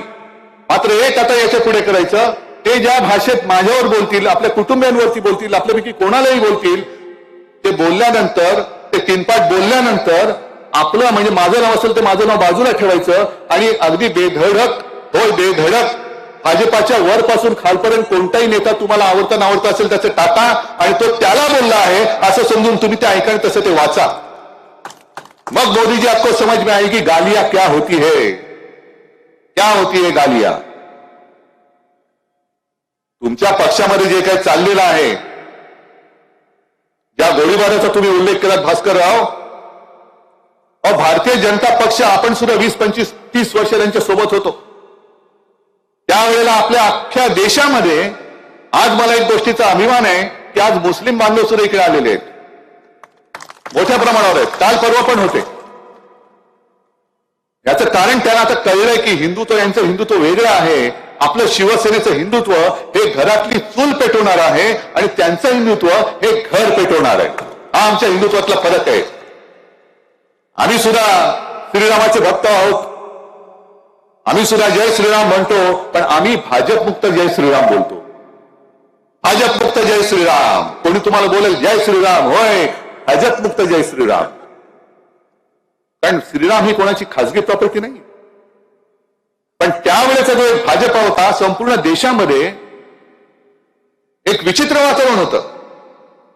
कोणी कोणाला म्हणजे भाजप आणि शिवसेना अख्ख्या देशात अस्पृश्य होते राजकारणामध्ये, एकमेकांच्या जवळ यायला कोणी तयार नव्हते. त्या काळामध्ये मोदीजी पहिला तुम्हाला भाजपला तारलं असेल ते माझ्या महाराष्ट्रामध्ये माझ्या वडिलांनी हिंदू हृदय सम्राट शिवसेना प्रमुखांनी तारलेलं आणि त्यांचा मी सुपुत्र आहे. आज तुम्हाला घराणेशाही म्हटल्यानंतर चटके बसतात. अरे ज्या शिवसेना प्रमुखांनी तुम्हाला अटलजींच्या वेळेला वाचवलं, जर शिवसेना प्रमुख तुमच्या मागे उभे राहिले नसते तर हे सत्य आहे की तेव्हा अटलजींनी यांना उचलून हेराचे टोपलीत टाकून दिलं असतं. पण त्यांच्या मुलाला तुम्ही तोडून टाकतायत. मला राजकारणात खतम करायला निघालात. चला चला या अंगावरती बघूया, ही माझी ताकद आहे, ही माझी वडिलोपार्जित संपत्ती आहे, या अंगावर. आणि एक लक्षात घ्या, आम्ही छत्रपती शिवाजी महाराजांचे मावळे आहोत, शिवसेना प्रमुखांचे शिवसैनिक आहोत. जर भारतीय जनता पक्षामध्ये थोडी जरी हिंमत किंवा मर्दपणा असेल, भारतीय जनता पक्षामध्ये शिल्लक राहिला असेल, कारण मर्दपणा हा रक्तात असावा लागतो, तो 50 खोके विकत नाही घेता येत. हे घेतले 50 खोके आणि दे मला मर्दपणा, नाही, अजिबात नाही. मर्दपणा हा दत्तक घेता येत नाही. मर्दपणा हा अंगात असावा लागतो, धामण्यात असावा लागतो. तो माझ्या शिवसैनिकात आहे. आणि म्हणून मी तुम्हाला आव्हान देतो, भाजपवाल्यानो, जर तुमच्यात मर्दुमकी जरा तरी शिल्लक राहिली असेल तर तुमचे जे घरगडी आहेत, ईडी, सीबीआय, इन्कम टॅक्स आणि नाईलाजाने पोलीस यांना बाजूला ठेवा. आणि असेल तुमच्यामध्ये काही शिल्लक तर मैदानामध्ये या, होऊन जाऊ द्या, आमने सामने बघूया कोण कोणाच्या पाठीला माती लावतो. अरे लोकशाही आहे ना, हुकुमशाही सारखे कशाला वागताय? आज सुद्धा आमच्या कार्यकर्त्यांवरती तुम्ही ईडी सोडताय, इन्कम टॅक्स सोडताय, सीबीआय सोडताय, तर तुमच्याकडे अब की बार 400 पार. पण मॅच कशी? बॉलिंग तुम्हीच टाकणार, बॅटिंग तुम्हीच करणार, अंपायर तुमचाच. आणि एवढं करून आऊट झाला. परवा चंदीगडमध्ये जसा त्यांचा महापौर हरला तरी अंपायर तुम्हीच आऊट झाला, त्रिफळा उडाला तर सिक्सर. याला नपुसकपणा म्हणतात, याला नपुसकपणा म्हणतात. जर एवढं तुम्ही विश्वगुरु आहात, जगातला तुमचा सगळ्यात मोठा पक्ष आहे आणि 400 पार होणार असाल तर मग फोडाफोडी कशाला करताय? नितीश कुमारला फोडला, त्या हेमंत सोरेनला तुरुंगात टाकला, आता केजरीवालच्या मागे लागलेत. माझं तर तुम्ही शिवसेना नाव चोरलं, धनुष्यबाण चोरलात, भगव्यामध्ये छेद केलात, तरी देखील उद्धव ठाकरे उद्धव ठाकरे उद्धव ठाकरे. काय कोण आहे मी? काय माझ्याकडे? माझ्या साध्या साध्या शिवसैनिकाच्या घरी जाता, अगदी झोपडपट्टीमध्ये राहणाऱ्या शिवसैनिकाच्या घरी सुद्धा ईडी गेली होती. ही तुमची लायकी? ही तुमची मरवणुकी? संपूर्ण तुम्ही सगळे कडेकोट बंदोबस्तामध्ये राहता. बॉम्बप्रूफ जॅकेट घालणार, बॉम्बप्रूफ गाड्या घेणार, तो बॉम्ब जॅमर घेणार. आणि माझ्या शिवसैनिकाचं त्याला संरक्षण नकोच, त्याला संरक्षण नकोच. पण माझ्या देशाची ताकद, ही प्रशासकीय ताकद, ही तुमची वैयक्तिक ताकद नाही. उद्या जरा तुमची सत्ता जाऊ द्या, बघा हीच ताकद तुमच्या अंगावर कशी येईल ती बघा. आणि काल परवाकडे जो गोळीबार झाला, भारतीय जनता पक्षाच्या आमदाराला पोलीस स्टेशनमध्ये गोळीबार करावा लागतो, तो गोळीबार करू शकतो? आहे ठीक आहे, आता त्यांनी गोळीबार केलेला आहे, ज्याच्यावरती गोळ्या झाडल्या त्याची प्रकृती चिंताजनक आहे, त्या गोळीबाराचं मी समर्थन अजिबात करत नाही. पण त्या माणसाला, गणपत गायकवाडला एवढी अक्कल नसेल का की गोळीबार करणं म्हणजे कोणाचा तरी खून करणं, खून झाला, खून तो जर का मेला तर याला फाशी लागू शकते, खुनाचा प्रयत्न केला म्हणून याला तुरुंगात जावं लागतं, हे त्याला माहिती नाहीये. एवढा काय तो बुद्धू आहे? बरं, हे केलं ते केलं कुठे? पोलीस स्टेशनमध्ये. ते सगळं सीसीटीव्ही फुटेज बाहेर आलेलं आहे. हे सीसीटीव्ही फुटेज दिलं कोणी? मागितलं कोणी होतं? आणि सीसीटीव्ही फुटेजची गरजच नाही, कारण त्यांनी स्टेटमेंटच दिलंय की होय त्यांनी मी गोळ्या घातल्याच म्हणाला तो. पण का गोळ्या घातल्या? काय असं गोळी घालण्यासारखं झालं काय? दोन गोष्टी आहेत. एक तर ज्या वेळेला एखादा माणूस आत्महत्या करतो तेव्हा तो पराकोटीचा नैराश्यामध्ये जातो, किंवा जर एखादा कोण कोणाचा खून करतो किंवा खुनाचा प्रयत्न करतो तेव्हा तो भयंकर डिवचला जातो. आणि गणपत गायकवाडनी जे स्टेटमेंट दिलेलं आहे की पोलीस स्टेशनच्या दारात त्याच्या मुलाला धक्काबुक्की झाली आणि ते सहन झालं नाही म्हणून बाप म्हणून मी त्याला, त्या ज्यांनी केले त्याला गोळ्या घातल्या. आणि त्याच्या पुढे जे त्यांनी स्टेटमेंट केलेलं की त्याचे करोडो रुपये निंदेकडे आहेत, करोडो रुपये निंदेकडे आहेत. कोण चौकशी करणार? आपले होम मिनिस्टर कुठे आहेत? गृहमंत्री कुठे आहेत? आज कोण बोलतोय भाजपमधनं? जर का कोणी शिवसैनिकांनी, शिवसैनिक म्हणजे आपल्या, आणि मी पत्रकारांसुद्धा सांगतो, ही जी त्यांची जी चालली निंदे सेना, लाचार सेना, ही शिवसेना नाही. ही शिवसेनेच्या गुंडावरती हल्ला नाही, शिवसेनेमध्ये गुंड नाहीत, शिवसेनेमध्ये सैनिक आहेत. ही बदनामी करू नका. हे असे गुंड कुंड पोचण्यासाठी शिवसेना प्रमुखांनी शिवसेनेचा जन्म दिला नव्हता. अन्यायावरती वार करणारे म्हणून शिवसैनिक प्रसिद्ध आहेत. पण भाजप आमदारांची ही दयनीय परिस्थिती आली. गृहमंत्री आहात कुठे तुम्ही? देवेंद्र फडणवीस आहेत कुठे? आणि त्या गणपत गायकवाडनी सांगितले की जोपर्यंत हा मिंदे महाराष्ट्रामध्ये आहे, हे मुख्यमंत्री असतील तोपर्यंत महाराष्ट्रामध्ये गुंडांची पैदास होईल. मग राकट देशा, कणखर देशा, दगडांच्या देशा, त्याची ओळख ही गुंडांच्या देशा करतील. हे आपल्याला चाललेलं आपल्या डोळ्यादेखत होणार आणि आपण बघत बसणार. कोकणाने जी एक चांगली गोष्ट केली, मला खरंच अभिमान आहे तुमचा सगळ्यांचा. मागाशी भास्करराव तुम्ही सांगितलं की वैभवला निवडून दिलं. गेल्या वेळेला खरं हा मतदारसंघ थोडक्यामध्ये आपण म्हणजे शेवटच्या 10-15 दिवसात हा लढवला, पण या वेळेला त्या तीनपाटाला आणखीन भोकं पाडायची. उभाच राहता कामा नये, परत पुन्हा उभा राहता कामा नये. पण विनायक राऊतांनी त्यावेळेला ठाण बांधून बसले. वैभव तू सुद्धा ठाण बांधून बसलास, उभा राहिलास. कारण मला माहिती आहे, जेव्हा ती पोटनिवडणूक झाली होती, शिवसेना प्रमुखांनी यांना लाथ मारून गेट आउट सांगितलं होतं. यांनी शिवसेना सोडली नव्हती, याला हाकलला होता शिवसेनेतून गेट आउट म्हणून. हे जे सांगत असतील की मी शिवसेना सोडली नाही, याच्या लाथ घातलेली आहे पार्श्वभूमीवर शिवसेना प्रमुखांनी. आणि तेव्हा जे काही वातावरण होतं पोटनिवडणुकीमध्ये, एक भयभीत असं वातावरण होतं. आपलं गोवेकर त्याचं काय झालं तुम्हाला कल्पना आहे. त्याच्या आधी श्रीधर नाईक, सत्यविजय भिसे, हे असे सगळे गेले, कोणाचा कोणाला पत्ता नाही. आणि सगळे जेव्हा मी इथे आलो आणि ज्यांच्या गावात गेलो, सगळे सांगत होते की उद्धवजी इकडे कोणतरी ठाण मांडून बसणारा माणूस द्या, आम्ही सगळे तुमच्या बरोबर आहोत, या गुंडाला आम्ही पाडणारच. म्हणून मी तुम्हाला धन्यवाद देतोय, कारण कोकणनी एक चांगला पायंडा पाडला, की नाहीतर आज कोकणात काय झालं असतं.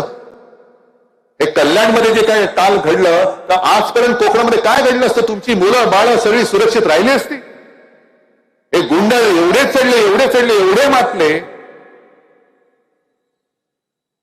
त्यांना मंत्रिपद दिली गेली. मला खरंच भाजपाचं खरं एक दया येते भाजपाची, की तुम्ही कोणाला पोचता आहात, कोणाला मंत्री करता आहात. आम्ही होतो ना तुमच्यासोबत. एक कडवट ज्या वेळेला भाजपावरती टीकेचे प्रहार होत होते, अगदी गोपीनाथ मुंडेंवरती झाले, तेव्हा शिवसेना प्रमुखांनी त्यांना वाचवलं होतं. वैयक्तिक टीका कोणी केली तर पहिले शिवसेना प्रमुख त्याला उत्तर द्यायचे. एक प्रकारची ढाल म्हणून शिवसेना तुमच्यासाठी राहिली होती आणि अन्यायावरती वाद सुद्धा शिवसेना तुमच्या वतीने ती करत होती.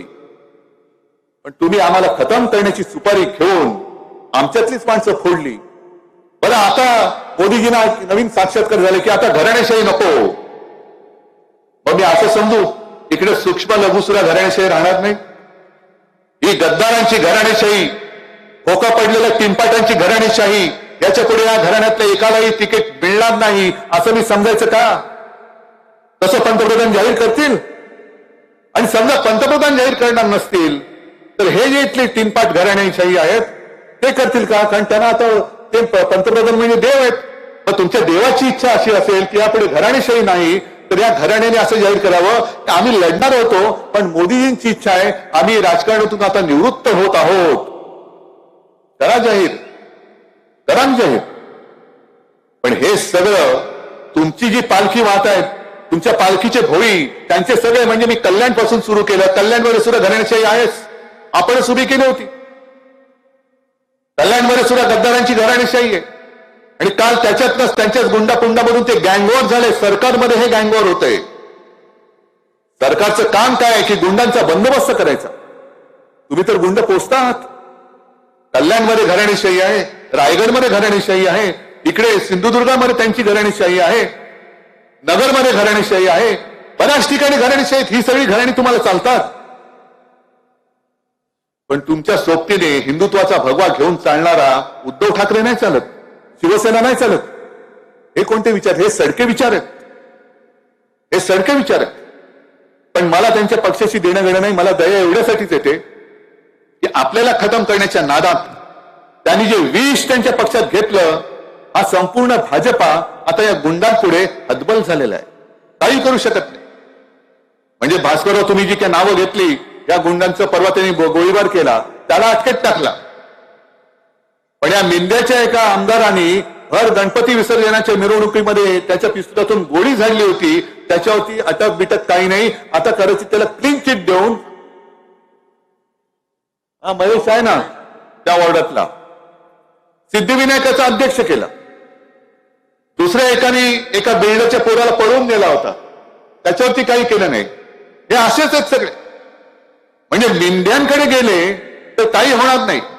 म्हणजे मला असं वाटतं की काही काही शब्दांचा अर्थ असा आहे की काय कि आप जितना भ्रष्टाचार करना है करो, जिसने लोगों को मारना है मारो, और भाजपा में आ जाओ, कोई आपका बाल भी बाका नहीं कर सकता. ये मेरी गारंटी है, मोदी गारंटी है,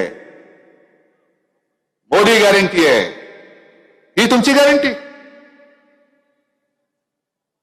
ह्या गॅरंटीला काही अर्थ नाहीये.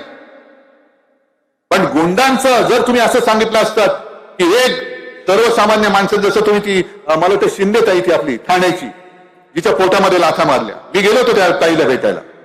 काय गुन्हा होता तिचा? महिला गुंड, म्हणजे गुंड पण महिला गुंडाने तिला मारलं. आणि ती हात जोडून विनवणी करते की मला मारू नका, मी उपचार घेते. नाही, फरफटवलं, तिला मारलं तरी कोणावरती कारवाई नाही. ही अशी बेबंदशाही आपण समजून घेणार, त्याला मतदान करणार. बरं, काल परवाकडे ज्या निर्मला सीतारामन बाई बोलल्या, तरुण, शेतकरी, महिला आणि गरीब यांच्या 4 जातींवरतीच आम्ही काम करणार. जरूर करा. पण जर तुम्ही आतापर्यंत 10 वर्ष ते काम केलं असतं ना, तर आज तुम्हाला 400 पार करताना नितीश कुमारला फोडून घे, याला तुरुंगात टाक, त्याच्या मागे ईडी लाव, हे असे धंदे करायची गरज लागली नसती. लोकांनी तुम्हाला उचलून डोक्यावरती घेतलं असतं. तुम्ही किती सांगा की आम्ही किती बेकारी कमी केले, किती आणखीन आपल्या देशाची आर्थिक परिस्थिती किती उंचावलेली आहे, पण या काही बातम्या तुमच्यापर्यंत पोहोचणार नाहीत. गेल्या आठवड्यामध्ये जळगावमध्ये एक साहित्य संमेलन झालं. डॉक्टर शोभणे संमेलनाध्यक्ष होते. त्यांनी त्या भर संमेलनामध्ये अजितदादा होते, आणखीन मला वाटतं तिथले सगळे मंत्री, हे आमचे बाजूचे खाली मुंडी पातळ ढुंडी सावंतवाडीचे, म्हणजे असे ते मान घालून असे बघतात, कुठे बघतात, आकाशात डोळे असतात, तोंड खाली असतं. हे असताना त्यांनी सांगितलं त्या डॉक्टर शोभणेनी की तरुणांची शक्ती जर तिला योग्य दिशा दिली गेली नाही तर देशात प्रलय होईल. शेतकरी आत्महत्या करतायत, बेकारी एवढी वाढते की त्या बेकारीमुळे तरुण जर का आत्महत्या करायला लागले तर देशामध्ये प्रलय होईल, प्रलय. आणि हे त्यांचं वाक्य फार गंभीर आहे. एखादा विचारवंत, एखादा साहित्यिक, एखादा डॉक्टर, एखादा आणखीन कोणी असा सुशिक्षित माणूस बोलतो तेव्हा आपण खरंच विचार केला पाहिजे की या बोलण्यामध्ये काहीतरी अर्थ आहे. पण आजपर्यंत देशामध्ये जे क्रांतिकारक झाले ते क्रांतिकारक सगळे 16 ते 20, 25 या वयाचे होते. अगदी खुदीराम बोस सुद्धा 16-17 वर्षाचा पोरगा होता. म्हणजे अशी त्याची जी एक कहाणी आहे, घटना आहे की त्यावेळेला क्रांतिकारकांनी एक बॉम्ब बनवला आणि मग चर्चा सुरू होती गुप्त बैठकीमध्ये. या बॉम्बचं प्रात्यक्षिक करायचं कुठेतरी निर्जन स्थळी जाऊन फोडला पाहिजे. आणि ती चर्चा चालू असताना हा पोरगा उठला आणि उभा राहिला आणि बोलला की अरे, एवढ्या मेहनतीने केलेला बॉम्ब त्या दगडावर टाकून काय उपयोग आहे, सगळी मेहनत वाया घालवता. तर मग काय करणार, तर मी करतो म्हणे. त्यांनी घेतला तो बॉम्ब आणि एका इंग्रज अधिकाऱ्याच्या टाळक्यावरती तोला, याला फोडायचा दगड नाही, इंग्रज अधिकाऱ्याचं टाळकं पाहिजे. त्यांनी तो फोडला तसं टाळक्यावर आणि मग त्याला पकडला गेला. तो, त्याला फाशीची शिक्षा झाली.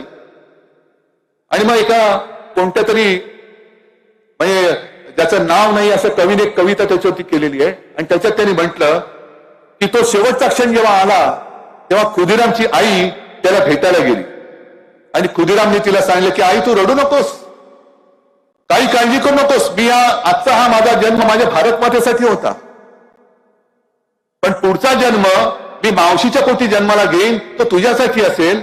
आणि मावशीला जे बाळ होईल ते बाळ झाल्यानंतर त्याच्या गळ्याकडे बघ, त्या गळ्यावरती एक ती खूण असेल, ती खूण आता मी जे फाशीला जातोय, फाशी मला दिली जाते त्या फाशीच्या दोराची असेल आणि ती खूण बघ आणि ओळख तुझा खुदीराम परत आलेला आहे म्हणून. काय तयारीची माणसं होती, काय तयारीची मुलं होती. पण त्याने इंग्रज सत्ता हदरून टाकली, हलवून टाकली. काय इंग्रजांची सुद्धा मस्ती होती. आमच्या सत्तेवरचा सूर्य कधीही मावळत नाही. आता त्यांच्या सत्तेचा सूर्य किती ठिकाणी उगवतो कल्पना नाही, पण आता त्यांच्या देशामध्ये हिंदुस्थान वंशाचा माणूस पंतप्रधान आहे. ही इंग्रजांची मस्ती जर उतरू शकते तर तुमची देशी मस्ती आम्हाला उतरवता नाही येणार. आहे ना देशी आणि विदेशी, तुम्हाला माहिती आहे काही लोकांना. आता विदेशीची मस्ती उतरू शकते तर देशीची उतरू नाही शकत. पण ह्या गोष्टीचा विचार न करता नुसतं विरोधक संपव, अरे तिकडे चीन घुसतोय, पाक व्याप्त काश्मीर आम्ही एक इंच घेऊ शकत नाही, पण सगळ्यांना जय श्रीराम चांगली गोष्ट आहे. आम्हाला सुद्धा अभिमान आहे जय श्रीरामाचा, आमची सुद्धा मागणी होतीच. पण हा निर्णय ना अटलजींच्या सरकारने घेतला ना मोदीजींच्या सरकारने घेतला. हा निर्णय सर्वोच्च न्यायालयाने दिला, म्हणून ते राम मंदिर होतंय. त्यावेळेला सुद्धा राम मंदिरासाठी विटा जमवल्या. आता म्हणे सगळीकडे घराघरामध्ये अक्षता वाटल्या, चांगली गोष्ट आहे. मी काही नास्तिक नाही आणि मी सुद्धा प्रभू रामचंद्र भक्त आहे, सगळ्यांचा भक्त आहे. पण एका बाजूला देशामध्ये कुपोषण आणि बालकं मरत असताना तुम्ही धान्य फुकट घालवायची गरज नाही. तुम्हाला एकीकडे सांगता तुम्ही 80 कोटी लोकांना अन्न देत आहे.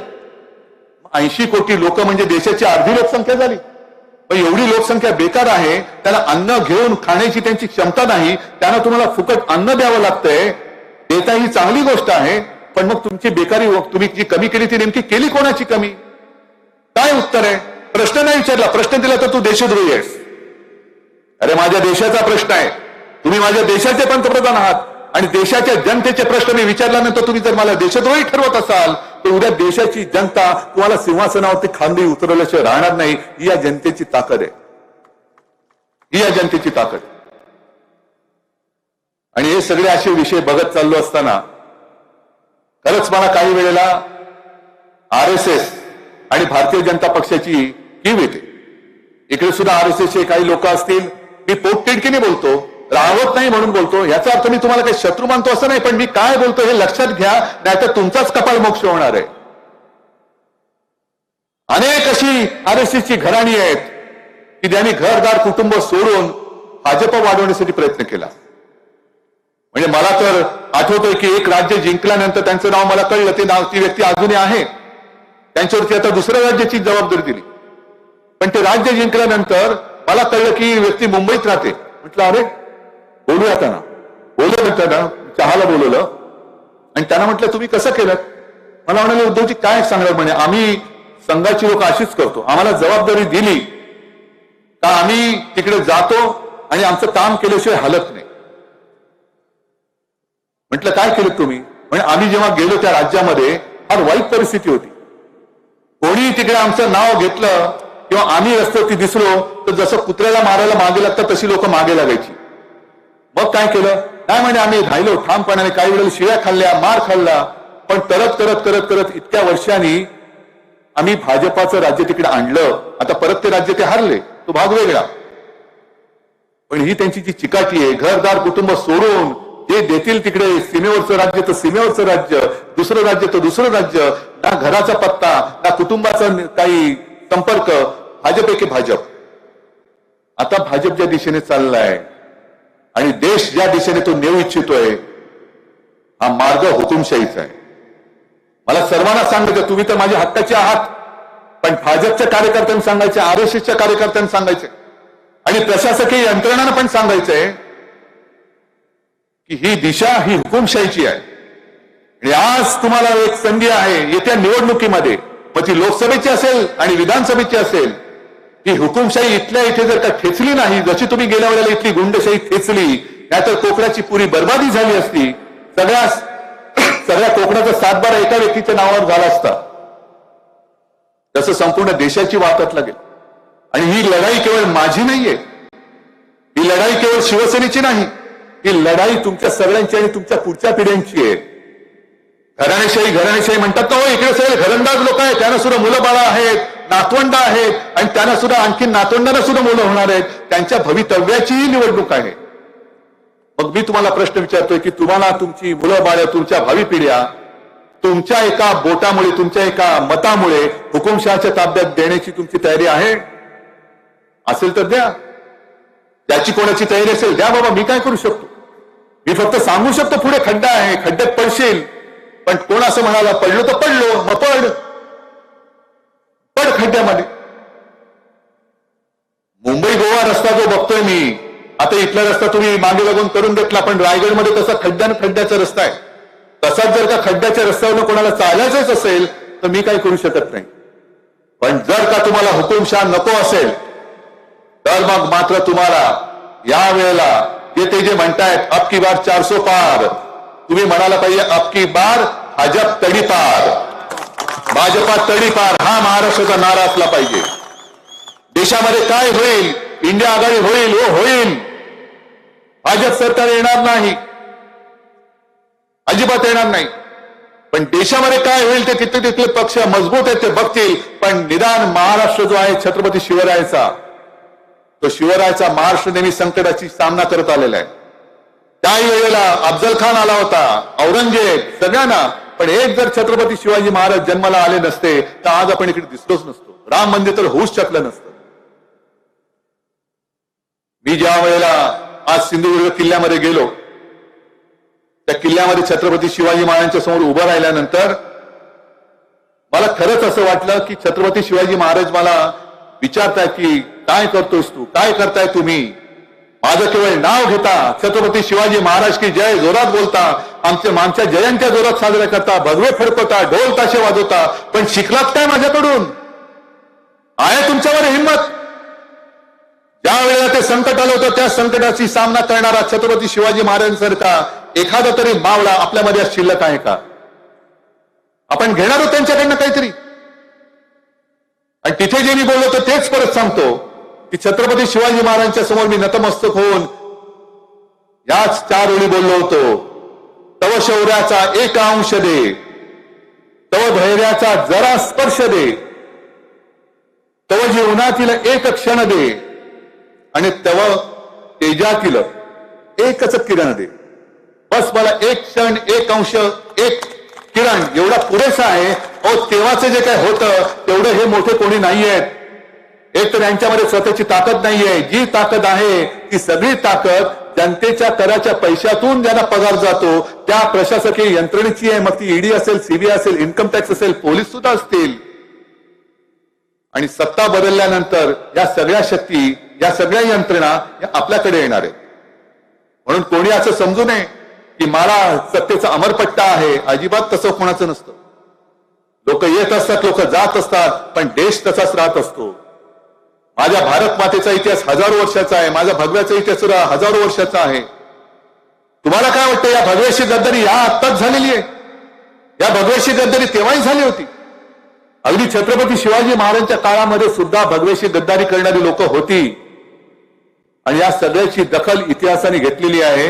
म्हणूनच तानाजी मालुसरे म्हटल्यानंतर आपण आदराने आपली मान खाली जाते. कान्होजी जेदे, बाजी प्रभू घोरपडे, हे सगळे यशाजी कंक, हे सगळे छत्रपती शिवाजी महाराजांच्या सोबत राहिले. मेलो तरी 72, पण माझ्या शिवबाची साथ मी सोडणार नाही, माझा शिवबाचा भगवा मी सोडणार नाही. आणि म्हणूनच पराभव झाला होता. मिर्झा राजे जयसिंग हा सुद्धा हिंदूच होता, पण औरंगजेबाची चाकरी करत होता. औरंगजेबाची चाकरी. आणि प्रचंड सैन्य घेऊन आला. त्यावेळेला छत्रपती शिवाजी महाराजांना सुद्धा 2 पावलं मागे जावं लागलं. आग्र्याला तिकडे बंदिवान म्हणून जावं लागलं. तेव्हा जर का चॅनल असते आणि जर का वृत्तपत्र असती, संपलं हिंदवी स्वराज्य संपलं, आता कोणी काही येत नाही. छत्रपती तेव्हा छत्रपती नव्हते, पण शिवाजी महाराज परत येत नाही झाली असती बोंबा बोंब, सगळ्यांच्या प्रतिक्रियावर प्रतिक्रिया आल्या असत्या. पण तसं नाही झालं. महाराज धाडसाने, धाडस पाहिजे, धाडस पाहिजे. तलवारीने युद्ध लढता येतात, पण तलवार धरायला मनगट लागतं आणि मनगट चालवायला सुद्धा पहिलं मन लागतं. ते महाराजांकडे होतं. म्हणून महाराज त्या वेड्यातून सुद्धा, त्या आग्र्याच्या किल्ल्यातून सुद्धा परत आले. आणि त्याच्यानंतर औरंगजेबाच्या नाकावर टिचून त्यांनी स्वराज्याची स्थापना केली. तशी पुन्हा आपल्याला आपल्या भगव्याची एक प्रतिष्ठापना आपल्या विधानसभेवर आणि दिल्लीच्या तख्तावरती सुद्धा करावी लागेल. तो आपल्या खऱ्या आयुष्यातला यशाचा एक क्षण असेल. हे सगळे क्षण आपण छत्रपती शिवाजी महाराजांकडनं मागून घेत असताना कशासाठी? मला मुख्यमंत्री तुम्ही बोललात ते खरंच आहे, एक अपवाद, कारण परतीचे दोर माझे कापले गेले होते म्हणून मला मुख्यमंत्रीपद स्वीकारावं लागलं. आणि सोडताना मी हा नाही विचार केला की अरे सोडू कसं हट. जर मला चिकटून राहायचं असतं तर मी चिकटून जाऊ शकलो असतो. मला काय कळलं नव्हतं माझे आमदार फुटतायत, त्याला पकडून टाकू शकलो नसतं हॉटेलमध्ये. या मिंड्याचं काय उचलून कुठूनही दाढी उचलून धरून खेचून आणलं असतं त्याला. मी म्हटलं ही सडके, जसं मगाशी कोणी आंब्याची पेटी दिली, इकडेच दिली का तिकडे दिली? इकडेच दिली ना. आता कुठे ते आंबेवाले? आता तुम्ही सगळे कोकणची लोक आहात, हे आम्ही लहानपणापासून ऐकत आलोय की आंब्याच्या पेटीत एक जरी नासका आंबा असला तरी अख्खी आंब्याची पेटी नसते. म्हणून मी पहिले नासके आंबे उचलून फेकून दिले. चल जा म्हटलं. हे माझे आहेत ना मर्दासारखे मर्द आहेत आणि मर्द जोपर्यंत माझ्या सोबत आहेत तोपर्यंत मला कोणाची पर्वा नाही. फक्त मी लढाईला उभा आहे. तुम्ही साथ देणार आहात की नाही? तुम्ही सोबत देणार आहात की नाही? आणि तुम्ही विजय देणार आहात की नाही? मग या मतदारसंघात सुद्धा जो उमेदवार आपला असेल त्याला तुम्ही विजयी करावंच लागेल. तुम्हाला विजयी करणार आहात की नाही? सावंतवाडी आहे, वैभव आहे, हा मतदारसंघ, ही सगळी किनारपट्टी मला आपली भगवी करून पाहिजे. आणि खासदार तर आहेच, खासदार तर आहेच. मग या विजयाची जबाबदारी मी तुमच्यावर टाकू? जरा हात वर करून सांगणार बस. अरे एवढे हात वर झाले ना तर ते श्रीकृष्णाची कथा माहितीये ना, गोवर्धन त्यांनी उचलला होता आणि गोवर्धन त्यांनी एकट्याने नव्हता उचलला, त्याच्याबरोबर त्याच्या सगळ्या सवंगड्यांनी पण हात लावला होता, तेव्हा तो गोवर्धन पण उचलला गेला होता. तसाच हा माझ्या भारताच्या लोकशाहीचा गोवर्धन तुमच्या सगळ्यांच्या साथीने सोबतीने मी उचलल्याशिवाय राहणार नाही हे एक वचन देतो आणि आपली रजा घेतो. जय हिंद, जय महाराष्ट्र. साहेब, यानंतर सगळ्यांना विनंती आहे की कृपया राष्ट्रगीत होणार आहे आणि राष्ट्रगीतानंतर साहेब यानंतर या ठिकाणून मार्गक्रमण केल्यानंतर आपण सगळ्यांनी उठायचं आहे. कृपया कोणीही बसू नका. त्याच्या आधी या ठिकाणी आपण स्वागताचा कार्यक्रम आहे तो करतो आहोत. माननीय संदेशजी पारकर आणि सतीशजी सावंत यांच्या हस्ते शेतकरी आपला कष्टकरी याचं रूपक म्हणून आपण या ठिकाणी प्रतिकात्मक नांगर आणि या ठिकाणी घोंगडं देतो आहोत. हा मान आहे, हा सन्मान आहे, हे स्वागत आहे. कारण सिंधुदुर्गच्या शेतकऱ्यांसाठी करोडो रुपयांचं या ठिकाणी कर्जमाफी करून खऱ्या अर्थाने मुख्यमंत्री असताना उद्धव साहेबांनी हे दायित्व निभावलं होतं आणि त्या दायित्वाला